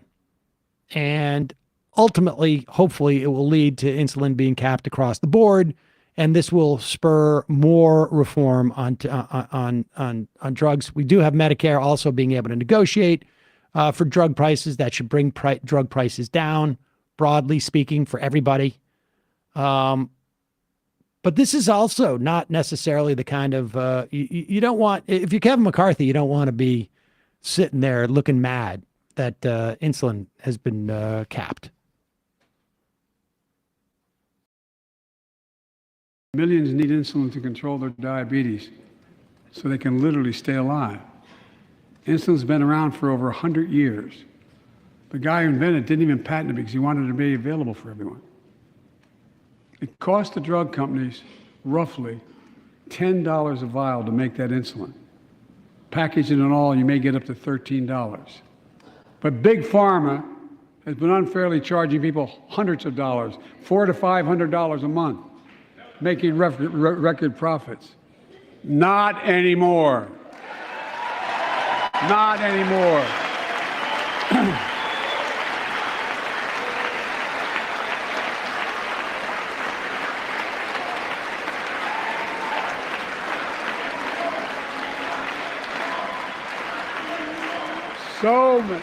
So many things that we did are only now coming to fruition. We said we were doing this, and we said we passed the law to do it, but people didn't know because the law didn't take effect until January 1 of this year. We capped the cost of insulin at $35 a month for seniors on Medicare. People are just finding out. I'm sure you're getting the same calls I'm getting. Look, there are millions of other Americans who do not or are not on Medicare, including 200,000 young people with type 1 diabetes who need this insulin to stay alive. Let's finish the job this time. Let's cap the cost of insulin for everybody at $35.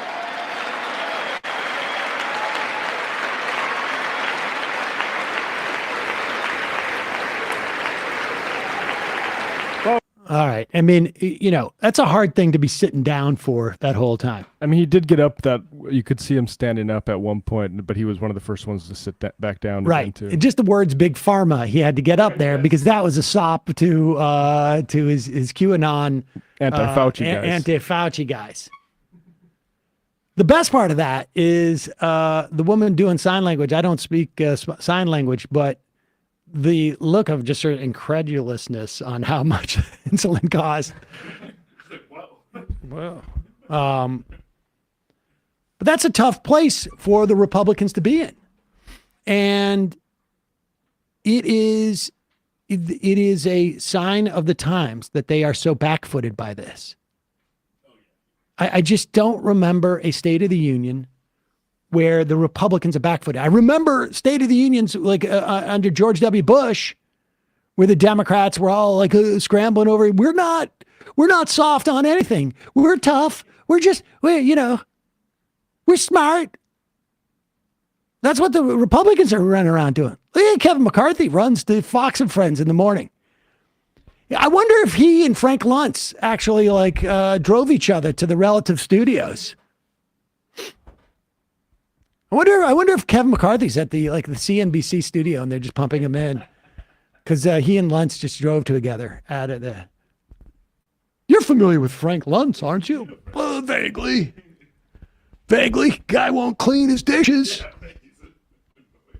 Well, the president was trying to goat the members, and the members are passionate about it. But the one thing the president was saying is something that he knew was not true. I just spent an hour with him. I've said it many times before. Social Security and Medicare are off the table. He tries to use that for a political ploy. But the one thing we need to be is we need to be smart. He's trying to play politics with the debt ceiling by not negotiating, by lying about our position.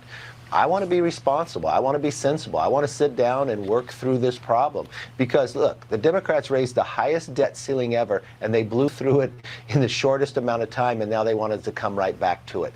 We need to be smart. Don't take the bait. Stay with the American public about what we want to do. Curb this runaway spending that the president has been spending so much. The interesting thing, too, that I should add, there was another moment, actually, where Biden successfully bullied the Republicans on live national television to do something that they have refused to do.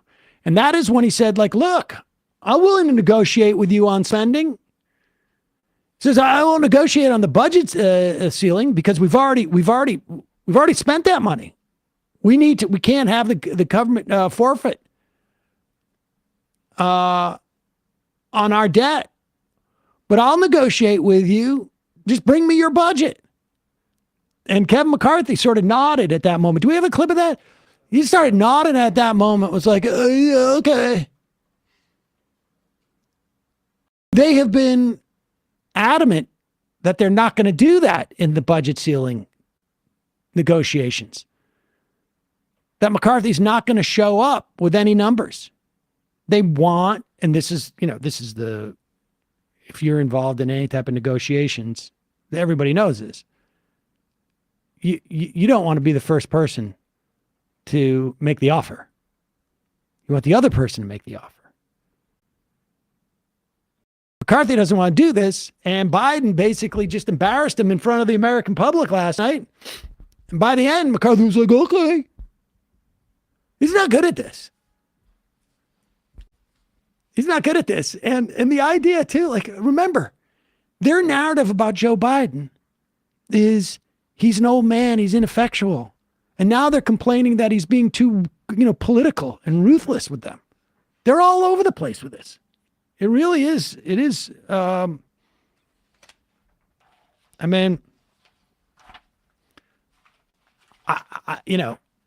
have parents who are Joe Biden's age. I worry about him making it to the election. Never mind, serving his presidency. But so far, the Republicans can't figure it out with him.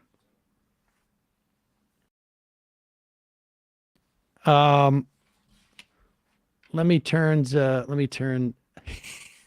Somebody said both those guys on CNBC are on the Jimmy Dore diet. What is this saying? What are you saying about any of that? And this is the last clip from the State of the Union address.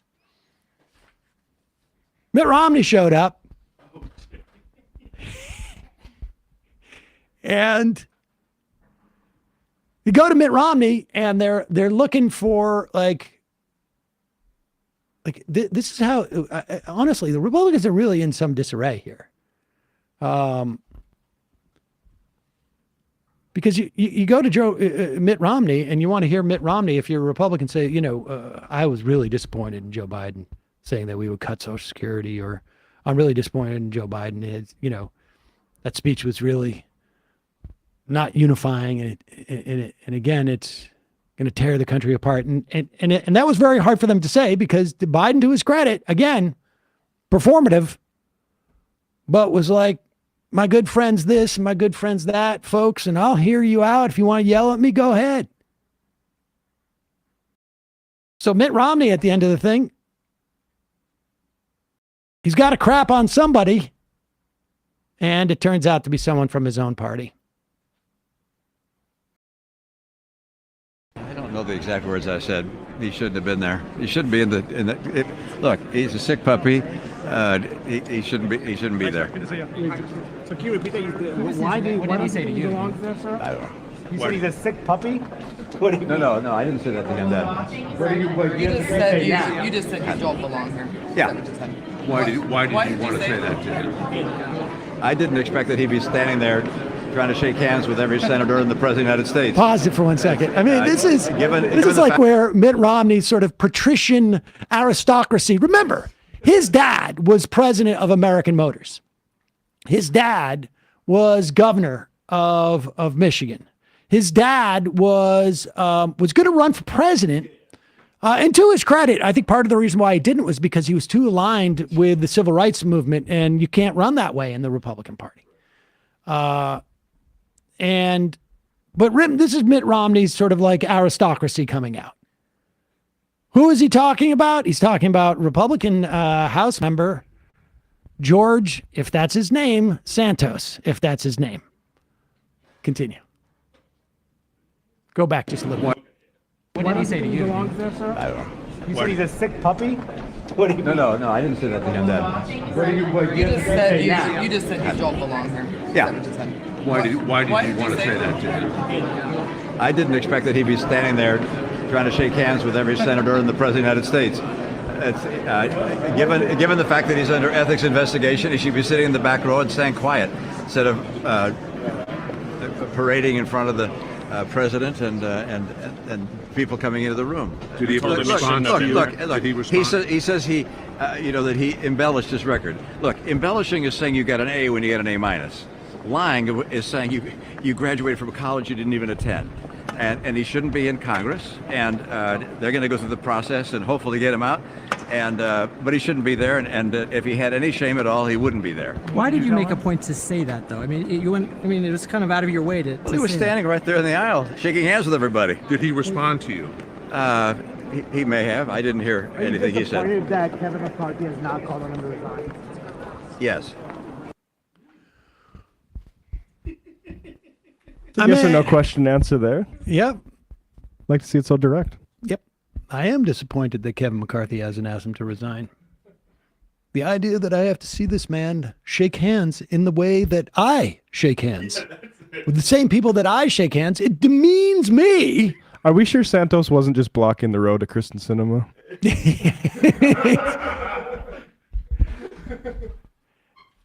He was talking. I had a whole approach planned out. He was talking to Kristen, and that he should not sully her in that way. He is a liar. I mean, she laughed at him, but I'm sure she was just humoring him. There is absolutely no way that he is going to be taking her, to Tuscany for vacation. He does not own a Tuscan castle. I know that for a fact. And the idea that he's going around telling her that he's going to, I think it's just wrong. It's just wrong. It's disgusting. He's a sick puppy. Total sick puppy. Do you want to see the interaction? Hey, he is a sick puppy who should be placed on the top of a roof of a car as they travel. Let's play this. This is their interaction, apparently. There he is. What are you doing? I don't think you should be doing this. You're a sick puppy. Yeah, get out of here. Don't say anything. No, who let the George Santos in? Who? Whoa. Santos is speaking to him afterwards. Oh, look at Santos. Romney said to me. This is unbelievable. It is unbelievable. It's unbelievable. It's like junior high in this place. I was going to say, I've been at house parties in Duluth that have been a lot like this. I'm not a great lip reader, but I think at one point Romney says there, I think he says, "You should be embarrassed. You should be embarrassed," and then he ignores him. That's fantastic. I love it. I really do love it. I really do appreciate all of this, folks. They're a mess. 646-257-3920 is the number. Let's go to the phones. Calling from I got to get into the phone system. This is the, that sound means that I am in the phone system, and we're going to go for 206, a 206 caller. Who's this? Where are you calling from? Hi, my name is Nine, and I'm calling from Seattle. Nine from Seattle. What's on your mind? I've been listening for many years, and this is my first time calling in. I'm Eritrean, and I just want to say I really appreciated the interview that you had earlier with Ann Neumann. I only caught the last part of it because I'm at work. But I find that often when Westerners are talking about Eritrea or really Africa in general, there is like this weird, I don't know if there's like an African specific word for it, but it feels like Orientalism. And I felt like that wasn't there in that interview. And so I really appreciated that. Good. Well, thank you. And and I also wanted to say, so my brother's also been a long time listener, and I've been wanting, I keep on telling him, like, I need to call in and talk to Sam, because I've heard this story that you've shared a few times when you were in Addis Ababa, and the cab driver who said it was like two bald men fighting over a comb. Yeah. And that really struck me because, having grown up as an Eritrean, obviously I grew up here in the U.S., but all of my family, my siblings, my parents are all Eritrean refugees who came over in the 80s. And my father was a soldier in the Eritrean liberation movement. And I'm not an expert, I'm not an academic in this, but I can kind of just speak to my own personal experience and the stories that I've heard growing up and my understanding of the conflict. I would say, like, one thing, I've heard you ask on a few occasions about, like, what is happening here materially, like, what do people want? And a lot of this is just downstream from the fact that the second that Eritreans gained independence, Ethiopia became a landlocked country. And,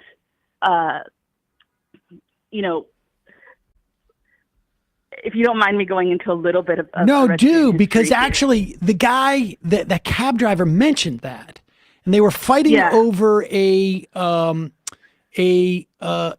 were fighting. This is what he related to me, as far as I remember. Again, this was like almost 25 years ago, but they were fighting over a city that was on, that was on the coast, but there was no port there. That's what he was saying. I think specifically was like, there's not even a port there. And maybe the idea was that ultimately that a port would be developed. But that was what I think specifically he was talking about, like, was the comb. Like, there's no port there. I think that was what his argument was. So Badame is a border town, and so Eritrea gets colonized by Italy in the late 19th century, and the Italians try to push into Ethiopia. And before this, there isn't a unified Eritrea, there isn't a unified Ethiopia. Right? It's like kingdoms fall and rise. They have different borders. They don't really have borders in the way that we think of nation states, but different territories. So Eritrea gets conquered by Italy in the late 19th century. They, on many occasions, try to push into Ethiopia and fail miserably. And are defeated numerous times, and it's kind of like this shame that European colonizers had over Ethiopia. So lots of people wanted to try to colonize Ethiopia because of this. And so Eritrea gets colonized and remains a colony through fascist Italy, and doesn't stop being an Italian colony until Mussolini falls. And at that point, so this is like 41, so this is before World War II is over. At that point, there are calls for Eritrean independence inside of Eritrea, but that is not honored. And Eritrea is handed over to the British and becomes a British protectorate for a little over a decade. And what they state is like, oh, we're going to help them on this path to, self-determination, blah, blah, blah, colonial BS. And in about 1952, the British leave, and the UN makes the determination that Eritrea, without a vote of the people, that Eritrea should become a part of Ethiopia. And, to resolve this problem where Eritreans want self-determination, they're like, okay, you're going to be an autonomous state. You're going to be but under the sovereignty of the Ethiopians. And so this takes place in the 50s. Both my parents are born in the mid 50s. And so this is kind of the world that they are born into. by the early 60s, the autonomous nature of it becomes very clear that Ethiopia does not see Eritrea as autonomous, and there's a few things that happen. Like, for instance, people of my parents' generation, they don't just speak Tigrinya, which is one of the main languages of Eritrea. There are several. They also speak Amharinya, the language of the Amhara, because they said in schools you can't speak the native language. We're going to teach you Amharinya. And then they also started kind of removing people from civil service who were calling for Eritrean independence or seemed like they might be interested in Eritrean independence, and putting folks who would support the Ethiopian crown no matter what into those positions.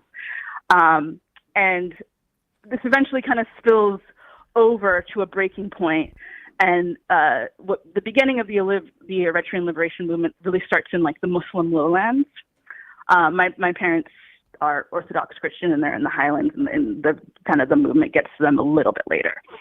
And so the Eritrean Liberation Front is formed. That's the organization that my father ultimately joined. He first was conscripted actually as an Ethiopian soldier, when he was pretty young. He was forced to leave school and join the Ethiopian military, but like many young Eritreans, he fled and joined the Eritrean armed struggle. So the Eritrean Liberation Front is created. The 30-year war commences. Right. There's a splinter group out of the Eritrean Liberation Front called the Eritrean People's Liberation Front. Now, that is the group that is ultimately going to take power in Eritrea, and that is the group from which Isias Afwerki comes from. And there are lots of different ideological differences. They're all very, these groups were all very left-leaning, all very influenced by Marx. The Eritrean People's Liberation Front was a lot more, they had kind of Marxist-Leninist ideology, and my, according to my dad, he's like, I was like, well, what made you want to stay with the Eritrean Liberation Front as opposed to going with the EPLF? And he was like, the Eritrean Liberation Front really held strongly to democratic principles, and that the EPLF was very top-down. They also kind of preyed on some religious tensions where it was like the ELF, even though my father was a Christian and there are many Christians, and then they were like, oh, it's all run by the Muslims. Like, if you're a Christian, you're not going to have any power in that group. So there's all this kind of like, my father's experience of that was like, that was not the case. That yes, there were a lot of Muslims in leadership, but the Muslims and the Christians got along, and you weren't hindered because you were a Christian. Like, that just wasn't the experience, but you could exploit those fears, And so while all of this is happening, there's also struggle in Ethiopia. I am less familiar with Ethiopian history, but like the monarchy falls in Ethiopia in the mid-70s, and the Derg, which is just a military junta, takes over in the mid-70s. And it has lots of people on it, including some Eritreans. Like, it's all kind of a mess. Like, there are still Eritrean loyalists. And so during this time, you also have Tigrayan struggle against like the Ethiopian government. They call themselves Wayane. Like and there was a lot of fighting together of people fighting for Eritrean liberation, people fighting for Tigrayan liberation, because the Tigrayan territory is just right on the other side of the border, and we speak the same language. Like, they have a slightly different accent, but we all speak Tigrinya. And flash forward, we hit, so Ethiopia is dealing with its own internal struggle. Ultimately, there's a civil war. Eritrea, is fighting for its independence. And by the early 90s, Eritreans are able to win independence, and that is quickly recognized by the new Ethiopian government. This is post-Derg, the new Ethiopian government, and to a lot of Ethiopians' dismay, because in that recognition of Eritrean independence, kind of like no details were really worked out. Like, what is the border exactly going to be? Okay, we all use the same currency. Like, what is port access? Like, that wasn't really figured out. And I asked my dad, I was like, how much do you think kind of like weird ethnic stuff came into play? Because the president of Ethiopia at that time was half Tigrayan, half Eritrean. Right. Meles Zenawi. And he doesn't think it was that big of a deal. I don't know. But the landlocked part was a big part of it. Was obviously a big part. But the landlocked was a big part of it because, because there was no guaranteed port access. And so, you also have these border towns like Badame where you have Eritreans and Ethiopians living together. And, there would be these moments of conflict in these villages. But what happened in 98 was that the Tigrayans who were living in that village, they ended up killing three Eritrean soldiers.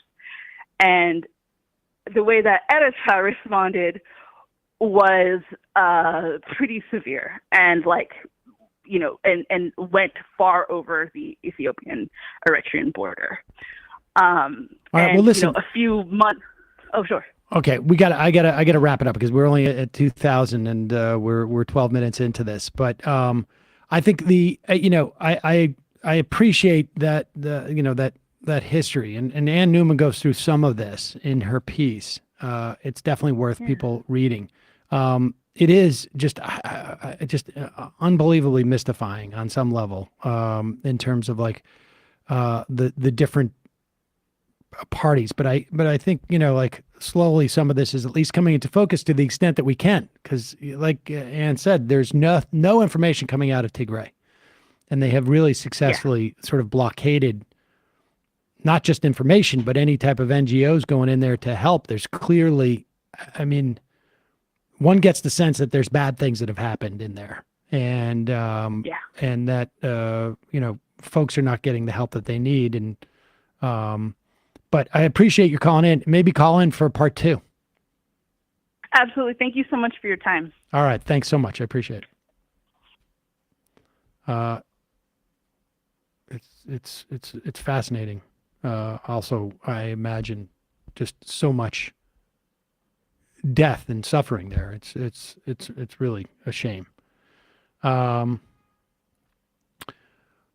from a 330 area code. Who's this? Where are you calling from?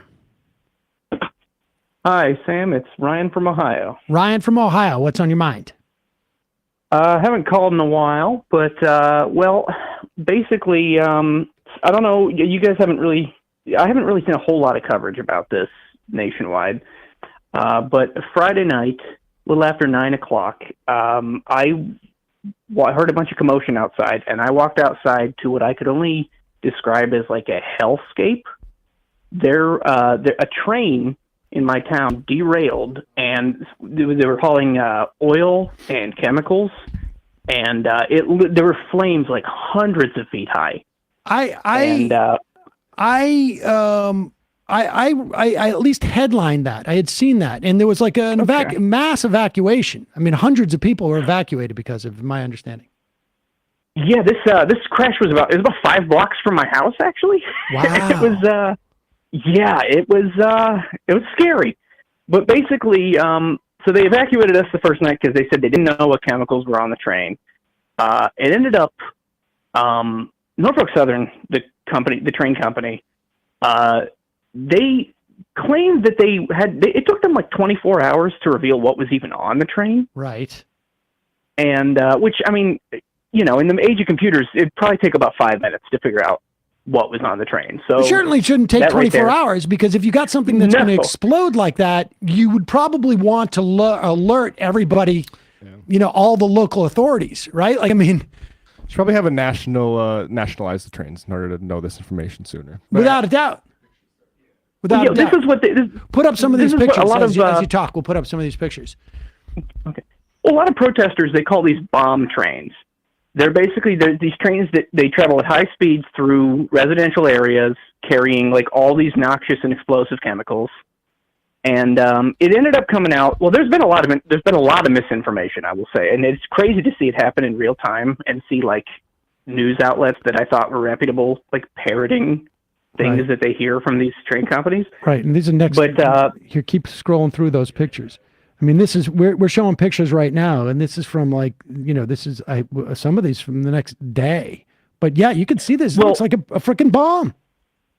Yeah, it's well, basically, at first they said there was 3 tankers of vinyl chloride being shipped, but it turns out there was 5.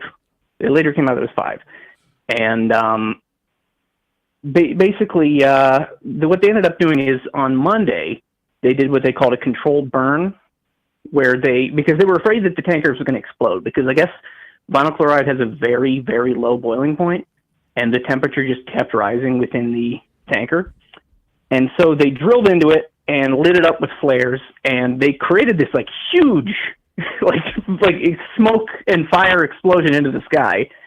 And I mean, I want to go home, but also like, I don't know how long that stuff's going to be. I mean, they're being very, very obtuse. It is about extremely. I don't know much about it, but I know that it's extremely carcinogenic.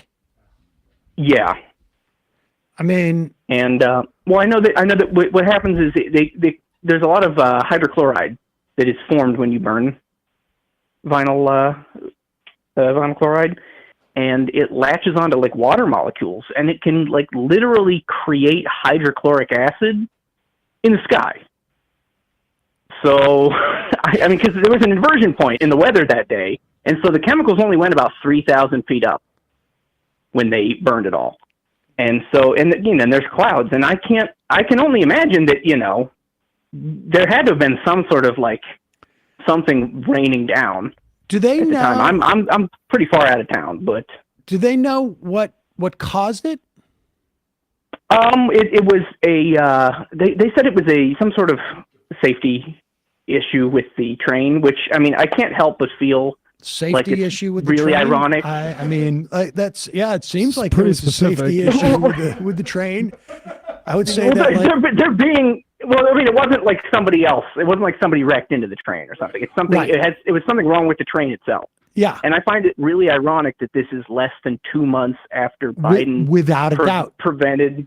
It's the very rail hard, workers from very striking. hard to be aware of the fact of how hard the workers for these freight trains are worked, and not to have your first thought be, maybe there was an issue with the tracks, maybe there was something on the track, maybe something like that.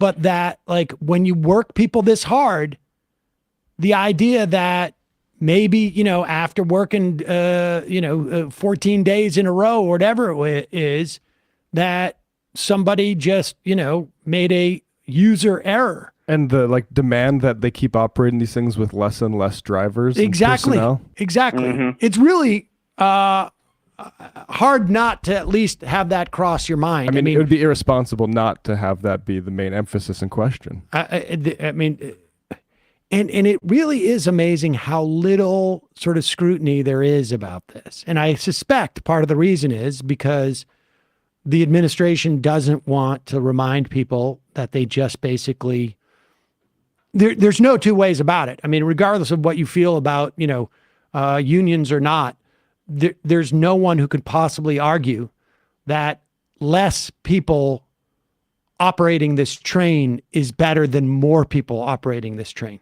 You just can't. And this company, over the past 3 years, has done over $8 billion in stock buybacks. So, I mean, they clearly can afford to pay workers. They could afford to pay workers. They could probably also come up with a system that would let local authorities know within, and not just local authorities, but also like the local population. Hey, we can figure out what's on the train quicker than in 24 hours. You got this stuff that is highly carcinogenic, that has the ability, I think, if you inhale too much of these fumes, you die. That's pretty serious. Maybe we know how many of the trains there are in the maybe 3, 5. Just ballpark it for close enough. Well,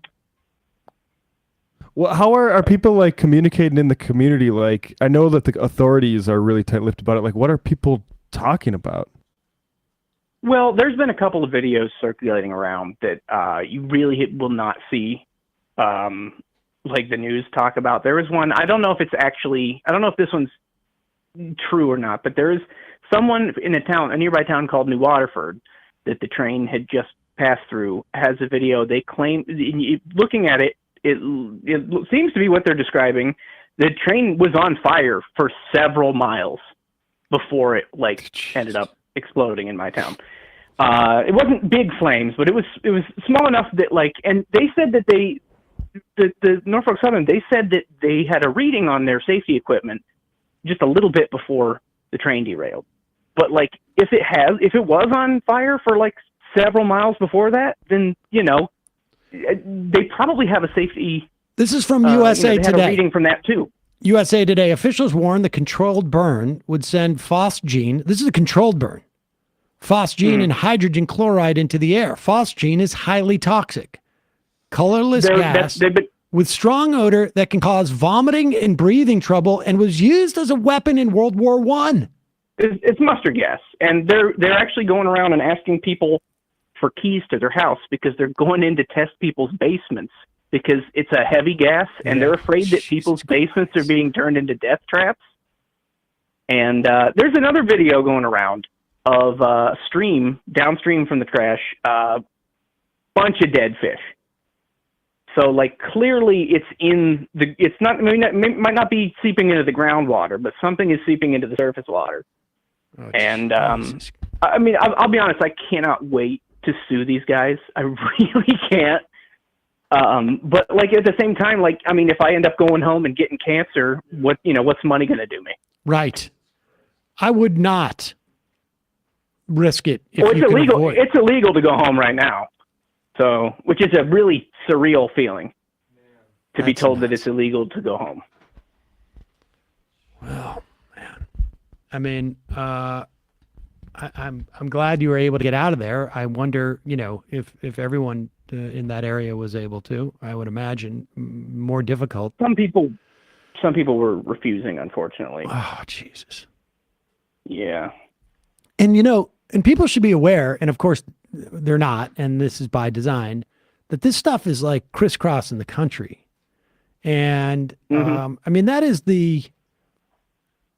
on some level, there is a failure of this is a failure of government agencies. It is a failure of Congress. It's a failure of the union representing these workers too, to not get this information out there. I don't know, how I can't assess the efforts that they've made or not. And maybe they've made the efforts and there just simply isn't the appetite for people to know that sleep tight tonight. Incidentally, a bomb's going to go by your house at 70 miles an hour, 60 miles an hour, 50 miles an hour. And you should know that we have 45% less staff than we did 10 years ago operating that bomb. I mean, and then they've been doing these press conferences every day, and seeing one of those Norfolk Southern people get up there and have the gall to talk about how soon they'll have the railroad operational again is it's what about my house, you asshole? I can't go home. I don't care about your profits. I don't care about your railroad. I want to go home. Is there mechanisms to put people up, or are they just well, that's another thing is that the railroad is fronting a lot of money for people to stay out of town. However, you got to bring your receipts in, you're itemizing after a business trip. Right. It's are really, they making? They're not making you sign anything. No, I wouldn't anyhow because right. And they're offering these they're offering after everything's said and done they're offering some sort of recompensance package. Or maybe I'm saying that word wrong, but recompense right. package, and basically, I'm telling everybody I know don't accept that package because if they, if you're on a class action lawsuit later, and they say you already accepted our we're sorry package, right? Yeah, that's then good maybe advice. you might get screwed out of that. That's good advice. I wouldn't take anything from them I wouldn't take anything from them that involved signing anything without talking to a lawyer. Yeah. I mean, unfortunately, the thing, I do have to take my receipts in for my hotel. You take your receipts in. Hotel. You take your receipts in. I don't think you're in any way like, all you're doing is, I don't think that's an issue. But it'd be curious. I may ask around a little bit. And keep us posted too. Yeah, and I mean, I wish there was some sort of place like link I could give you guys for donating, but it's so recent that there's really not a whole lot of things. A lot of the stuff that's going on for people helping out has been local. A lot of email local us if businesses, there's something that comes pizza up. places. Okay. All right. Appreciate the call. Hang in there, man. Glad you were able to get out of there quick. Thank you for calling in. Yeah, me too. All right. Thanks for having me on. Bye-bye. There was one of those bomb trains carrying heavy natural gas from the Bakken oil fields in North Dakota in like 2015 or 14. I remember I seen it in an airport, just giant explosion near Castleton. And it's like, well, try to do better next time. Unbelievable. All right, we got time for one more phone call. Calling from a 317 area code. Who's this? Where are you calling from? Hey, Sam. This is Chad. I'm originally from Indianapolis, but just recently made the move up to New York City, your neck of the woods. Well, Chad, congratulations. What's on your mind? I thought I'd just rant a little bit about just a reason I hate capitalism today, if that's all right. Sure. I recently saw on a coworker's desk a tub for donating plastic bottle tops for some fundraiser for their school. Not really sure how that worked, but it took me back to the old days when I was growing up in the 90s of box tops for education. I don't know if you or Matt might be familiar with that. Bradley, it's just strikes a note with Bradley. I was I had graduated everything by that point. Yeah. Are you referring to like those 90s ones, kids. those little things you'd rip off, like a cereal box or something with a little pencil graphic on it, that type of thing, box tops? Yeah, so General Mills started the program back in the 90s, and it was, you buy their product, cereals, and, get the kids to clip out the little coupons, and then they give them to the school, and General Mills gives them like 10 cents for every box top or something like that. And I hadn't really thought about it for a while. I always kind of thought it was like, this nostalgic folksy thing. Kids get to kind of participate in the community and, do a sort of menial task to help their school. But then I started thinking about it, and I was like, well, it's actually kind of mildly dystopian where you're having General Mills is like, hey, let's go into the school and have kids, like, we'll get to advertise to all of your children, get them to buy our sugary cereals, and then, we'll help you pay to, fix the gap in your budget. I have one more element to that you're not contemplating. Not only are they basically saying buying our garbage cereal is an act of social activism, they also get a tax break. Exactly. It's a tax scheme for them. I mean, this is why when I go to like any type of store, it's like, do you want to donate $1 to, and I'm like, yeah, I do, but not through you. Yeah, right. Like, I'm not here to give you a tax break. Pay your taxes. Well, this was like the Book It program for Pizza Hut, and like to this day, I have positive affinity towards Pizza Hut because I used to get those pizza parties, like reading Same 30 thing. books, and It's brilliant marketing. Yeah, it really is. It's whitewashing. Right. It's whitewashing. I mean, of one form or another. The craziest one I can think of though, Little League. Pepsi used to give you these coolers that were shaped like big cans, and they would give all the Little League coaches coupons that they could go to convenience stores and fill those up with Pepsis and Mountain Dews for kids after baseball practice. And tell you what, I drink soda probably in large part because of how refreshing that tastes. That was where I was getting my soda at that age. Oh my It's God. wild. It's like sublimation. It's kind of like you just get sort of After a hard day of baseball, you want ice cold Pepsi. Yeah. Right. Exactly, and then it becomes this nostalgia feeling where you have these warm, fuzzy feelings for these brands years, decades later. It's mind control. They're grooming your kids. Yeah, exactly. They're grooming the kids.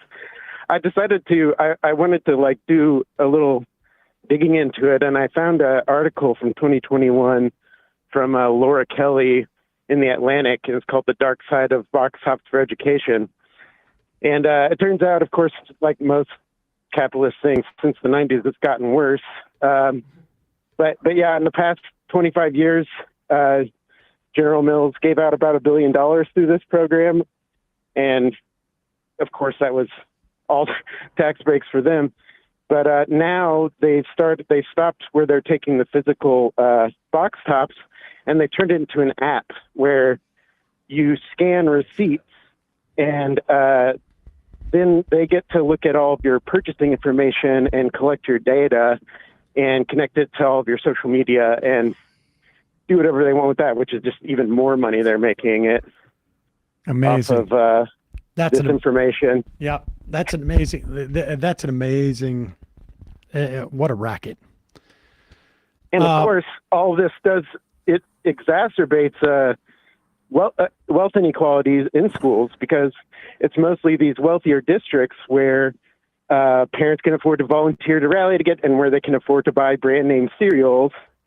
And now it's even more gatekeep, where you have to have, a smartphone to be able to participate in the program. Unbelievable. Appreciate the call. Yeah, thanks. Thanks. Boy.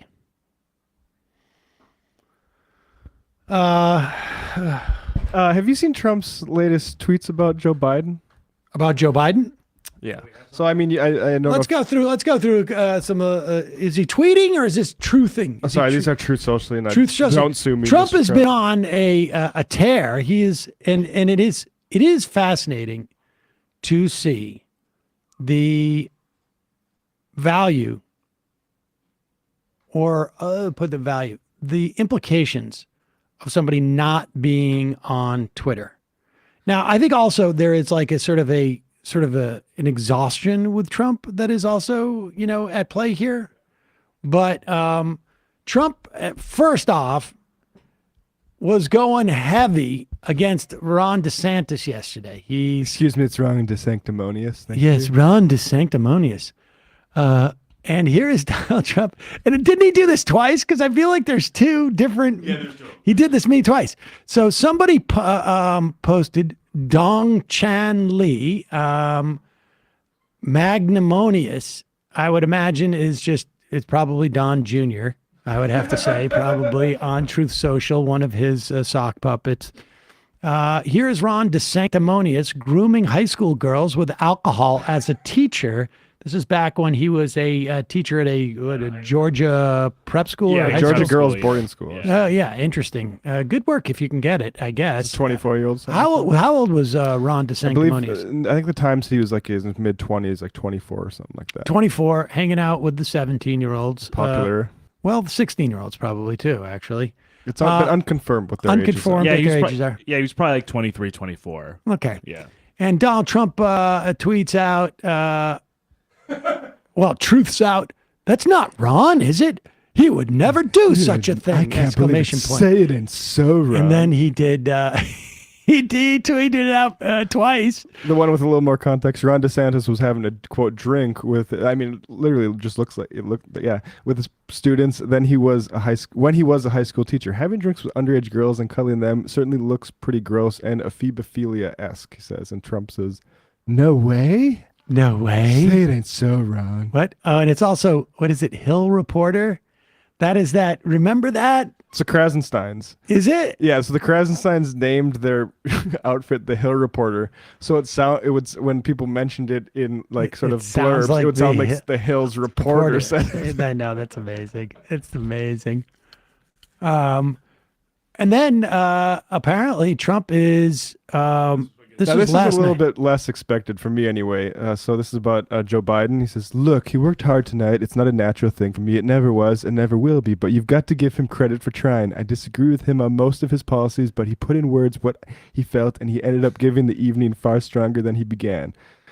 Give him credit for that. Many things weren't mentioned that should have been, but that's for another time. I've done a little clip. Perhaps you'd like to watch it. Good night, America, and God bless America." We don't have that clip. We do have a few more tweets, though. "He's doing better now. Far fewer stumbles." And then he says, his wife Jill is looking lovely tonight in a beautiful purple dress, clapping and applauding with great enthusiasm. So here's my assessment of what we're seeing. Trump is running 2 campaigns simultaneously. And he wants to make sure that his people, the QAnon, the pedophile, watchdogs, many of whom themselves have run-ins with the law in the past. I mean, he wants to make sure that the base of the Republican Party rejects DeSantis.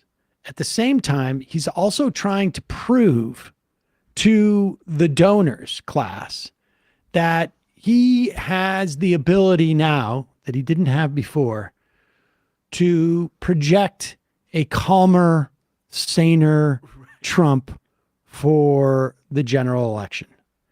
And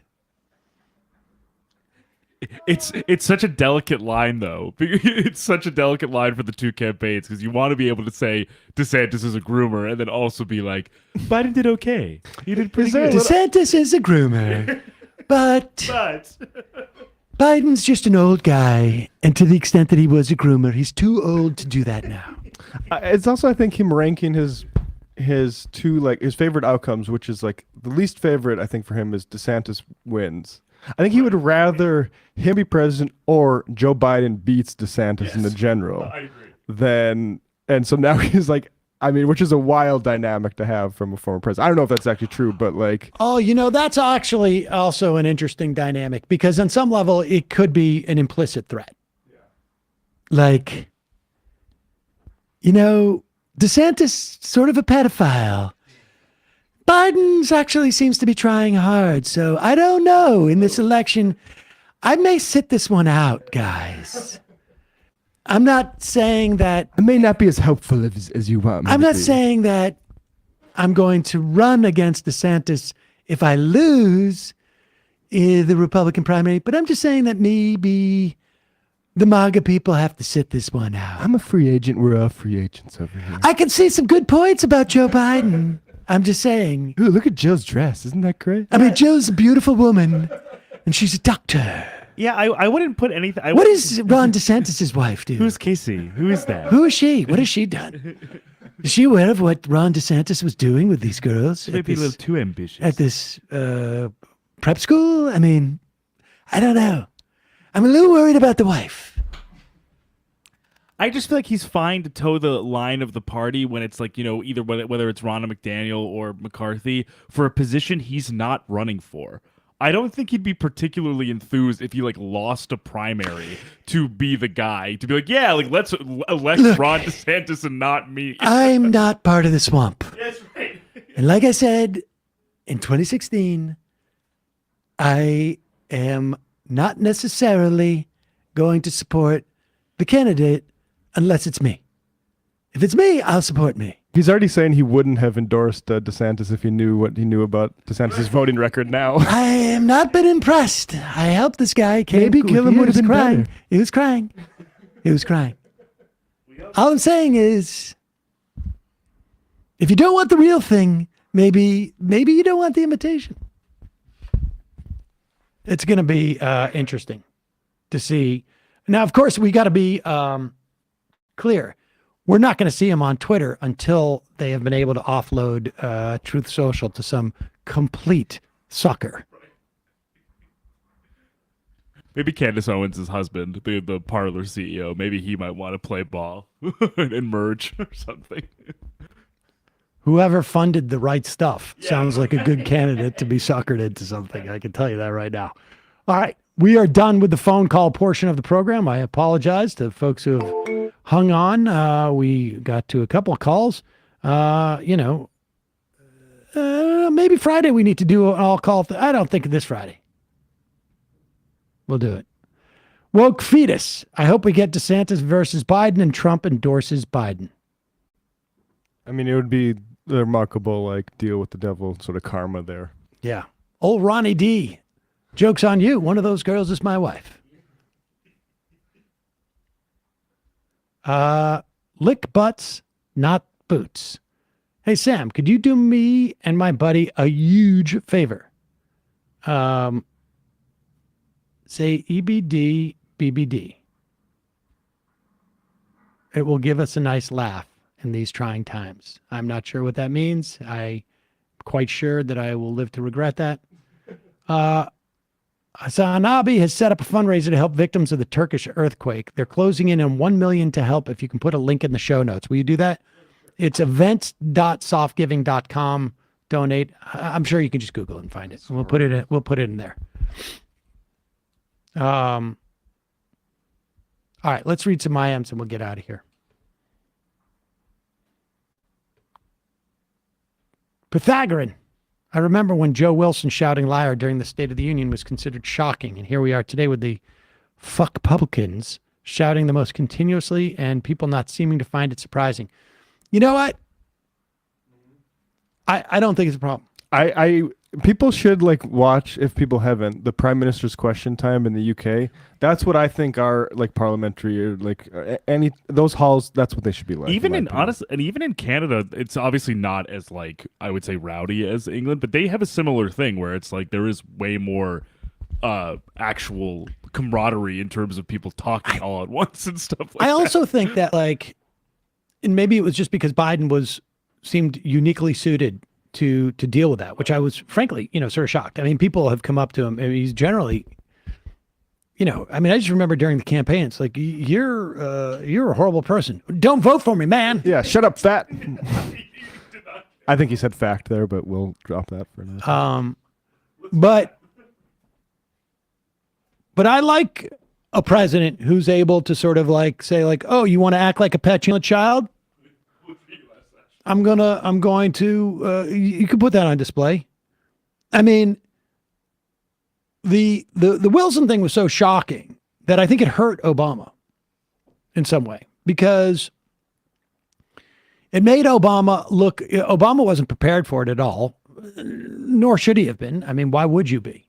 I think, I don't know how it had that much relevance. Maybe in the long term, it ends up hurting the Republican Party more. But in that moment, I think it's sort of like it shook, I feel like, the administration a little bit, that there wasn't more of a blowback to that. But I have to say, like last night, the Republicans, look what Biden did to him. He got them to both, pledge to protect Social Security and Medicare and pledge to offer a budget plan. I mean, they may not do it, but in the moment, they looked incredibly ineffectual. Their whole narrative is this guy can't even stand.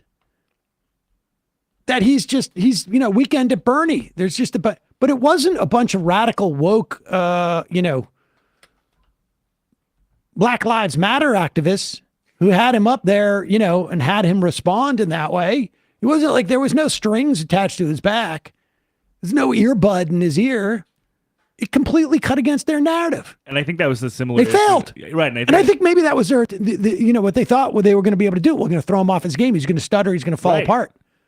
And I think it was a similar issue with the debates in 2020. Trump was going in being like, Biden's not going to be able to even like respond to me. And Biden like is a sentient, alive human being. And everyone was like, man, you really set the bar super low for him to just totally jump over it. I think it was Bob Dole. You got to check on this. Who, after he lost his campaign, I think he became a spokesperson for Viagra, if I'm not mistaken. And if I'm Biden, the day I'm out of office, I'm going to promote whatever it is that they either, they gave him in anticipation of that, like whatever it is, whatever vitamins taking, whatever it is. I want some of that. Sam's tight pants. Finish the job is actually a good slogan going into a re-elect. It implies he's been doing the job, which at point he can with numerous things while also saying things aren't perfect and we aren't done. It's also inherently optimistic message in stark contrast. I agree. The finish the job thing. And it's also sort of like by saying it to everybody in Congress, he's saying like, we can do this together. He knows they ain't gonna do it. It's a catch-all. It's like a good catch-all in that way. Train boy, you spent all night watching Joe Biden and now you talk like him. Truly jealous of this caller. Wish I'd lived 5 blocks from a train route. Matt is right. Nationalize all the class ones. Kowalski from Nebraska. Did Sam have a micro stroke? Sleepy Joe is now woke. Sam, I really like your pro Social Security ad for your senatorial run against Chuck Schumer. Thank you. Gerald from New Orleans. What was Kristen Banana Mama thinking last night? She was in this huge, weird yellow dress. Is left really best? Hump day. Oh, yeah, I forgot about that. Matty Moron. Y'all got to talk about the Cy Hirsch piece about Nord Stream. You know what? I've got to read that. But Cy Hirsch has not delivered a piece that I've, had a tremendous amount of faith in for quite some time. But I will check that out. Militant apathy. She looks 65, sharing clothes with her daddy wears you down. Tater tot. Great coverage on the Soto last night. I listened at 1.5 speed this morning, and then you guys had to speed up Huckabee. Oh, yeah. Sorry. Read that already. All right. A fruity dinosaur. Let's finish the job being repeated at State of the Union makes me think that might be Biden's campaign slogan for his unfortunate second term.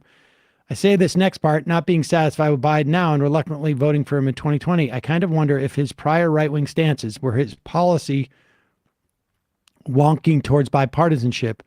We got President Biden in a past run, we would get this left of Biden, or did he really truly move more left in recent years? I'm not sure I follow what you're saying, but there's no, Biden doesn't truly do anything. That's the wrong way to look at a politician. Yeah, the conditions and coalitions have moved left more Without than a Joe doubt. Biden, the individual. I mean, and it's the same thing for Trump and the Republicans during the COVID relief stuff. Like, of course, it was a massive corporate giveaway, but the stuff that they did that, like, Tooze writes about, that was because of conditions, not because they were pushed left. Yeah, I mean, and I think, like, to the extent that, we say Biden's being pushed left, it is because of things like this. Sanders did big numbers in the primary. Warren was an important part of the primary. And what you're seeing with antitrust and Lena Khan and the FTC and the DOJ. Yeah, Jonathan Cantor, at the DOJ, and what you saw with Tim Wu. That's a function of Warren.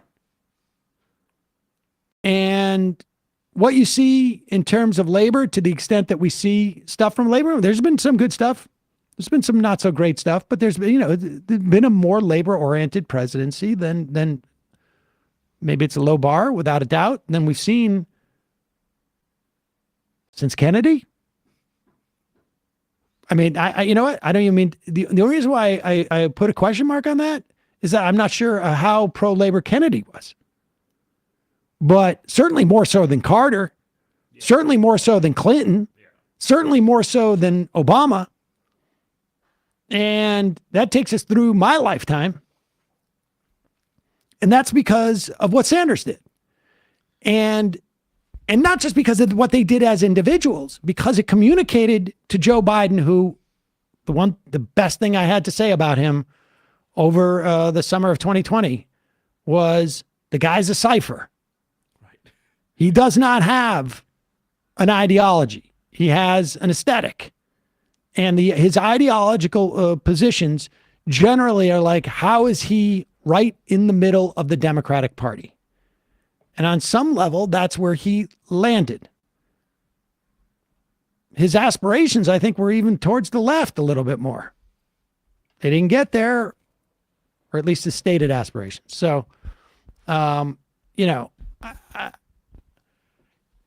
there candidates that I would prefer than Biden? Like, I'm not sure I'm aware of who they are.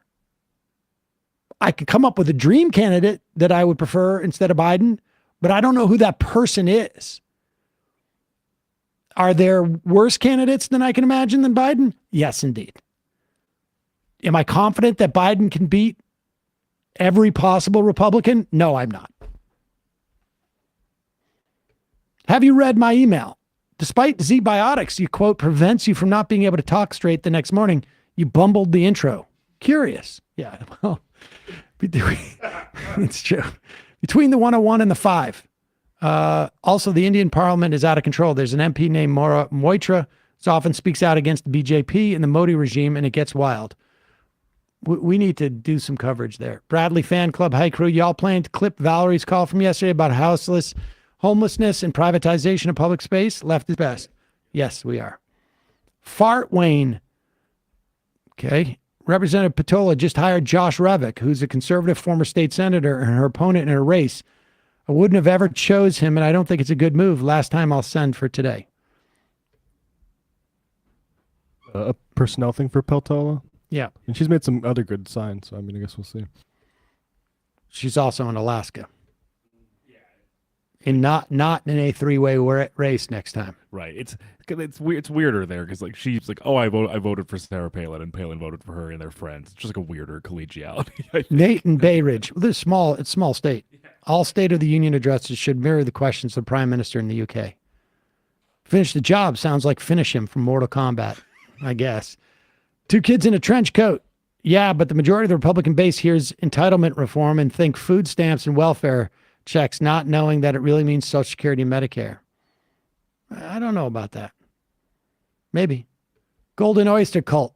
Majority of reporters in Florida, please start reporting all Hooters locations to the state and ask them to revoke their liquor license. They won't do it, but come in handy for civil litigation for places hosting drag shows to show they are being singled out. Fair enough. There's kids who go into Hooters, right? I think that's the point. Iowa Ryan. Joe Rogan made some comment equating Jews and money with Italians and loving pizza. Oh, yeah, maybe we should do that. We'll do that Friday. All right, 3 more. Charlie Shearer. All Joe Biden had to do was say, protect LGBTQ people, especially trans youth, then pause with a grin on his face to pet the Republicans' boo to trigger the right. It's a good example of why vote blue no matter who has any salience whatsoever. Pinko bastard. Can I get a shofar? I didn't do that. Can I get a shofar for my son born in November, same day as me? Anu Tavares joins the fight. Sure.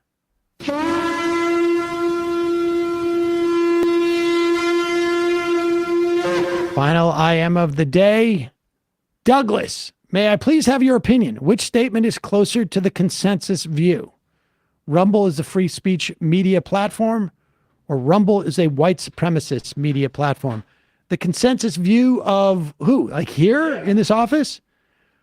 To be honest with you, I haven't watched Rumble, but I mean, I'd call it like a fast-friendly Silicon Valley enterprise. Yeah, I don't know necessarily white supremacist media platform, but I do think it is fashy friendly. Yeah, like runs the gamut from Glenn Greenwald to Stu Peters. Like it's like, some really out there conspiracists, and then just let more garden variety. But I'll say I've also not spent very much time at all on those platforms. Well, the thing I will say about Rumble though is I think it's very suspicious, and people should check this. But if you try to screen record their stuff, like I did with Glenn's, pampering of Alex Jones in front of that documentary. It messes with your audio. And that, to me, is not free speech at all. That's actually contrary to free speech and sort of corporate enclosure of speech.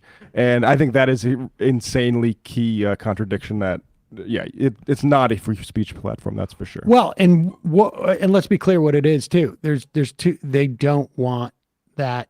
They want to have capture on that platform. Yep. That's what it is. Yep. All right, folks. Emma will be here tomorrow. I'll be here Friday.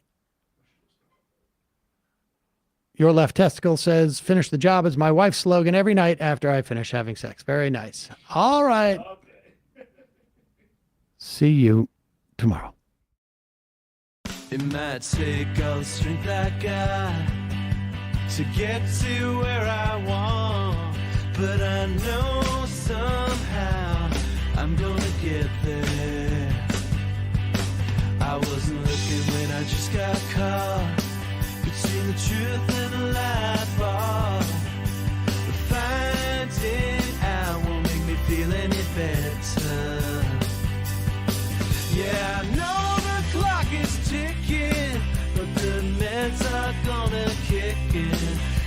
my pilot light shining bright. I guess somewhere the choice was made for the option where you don't get paid.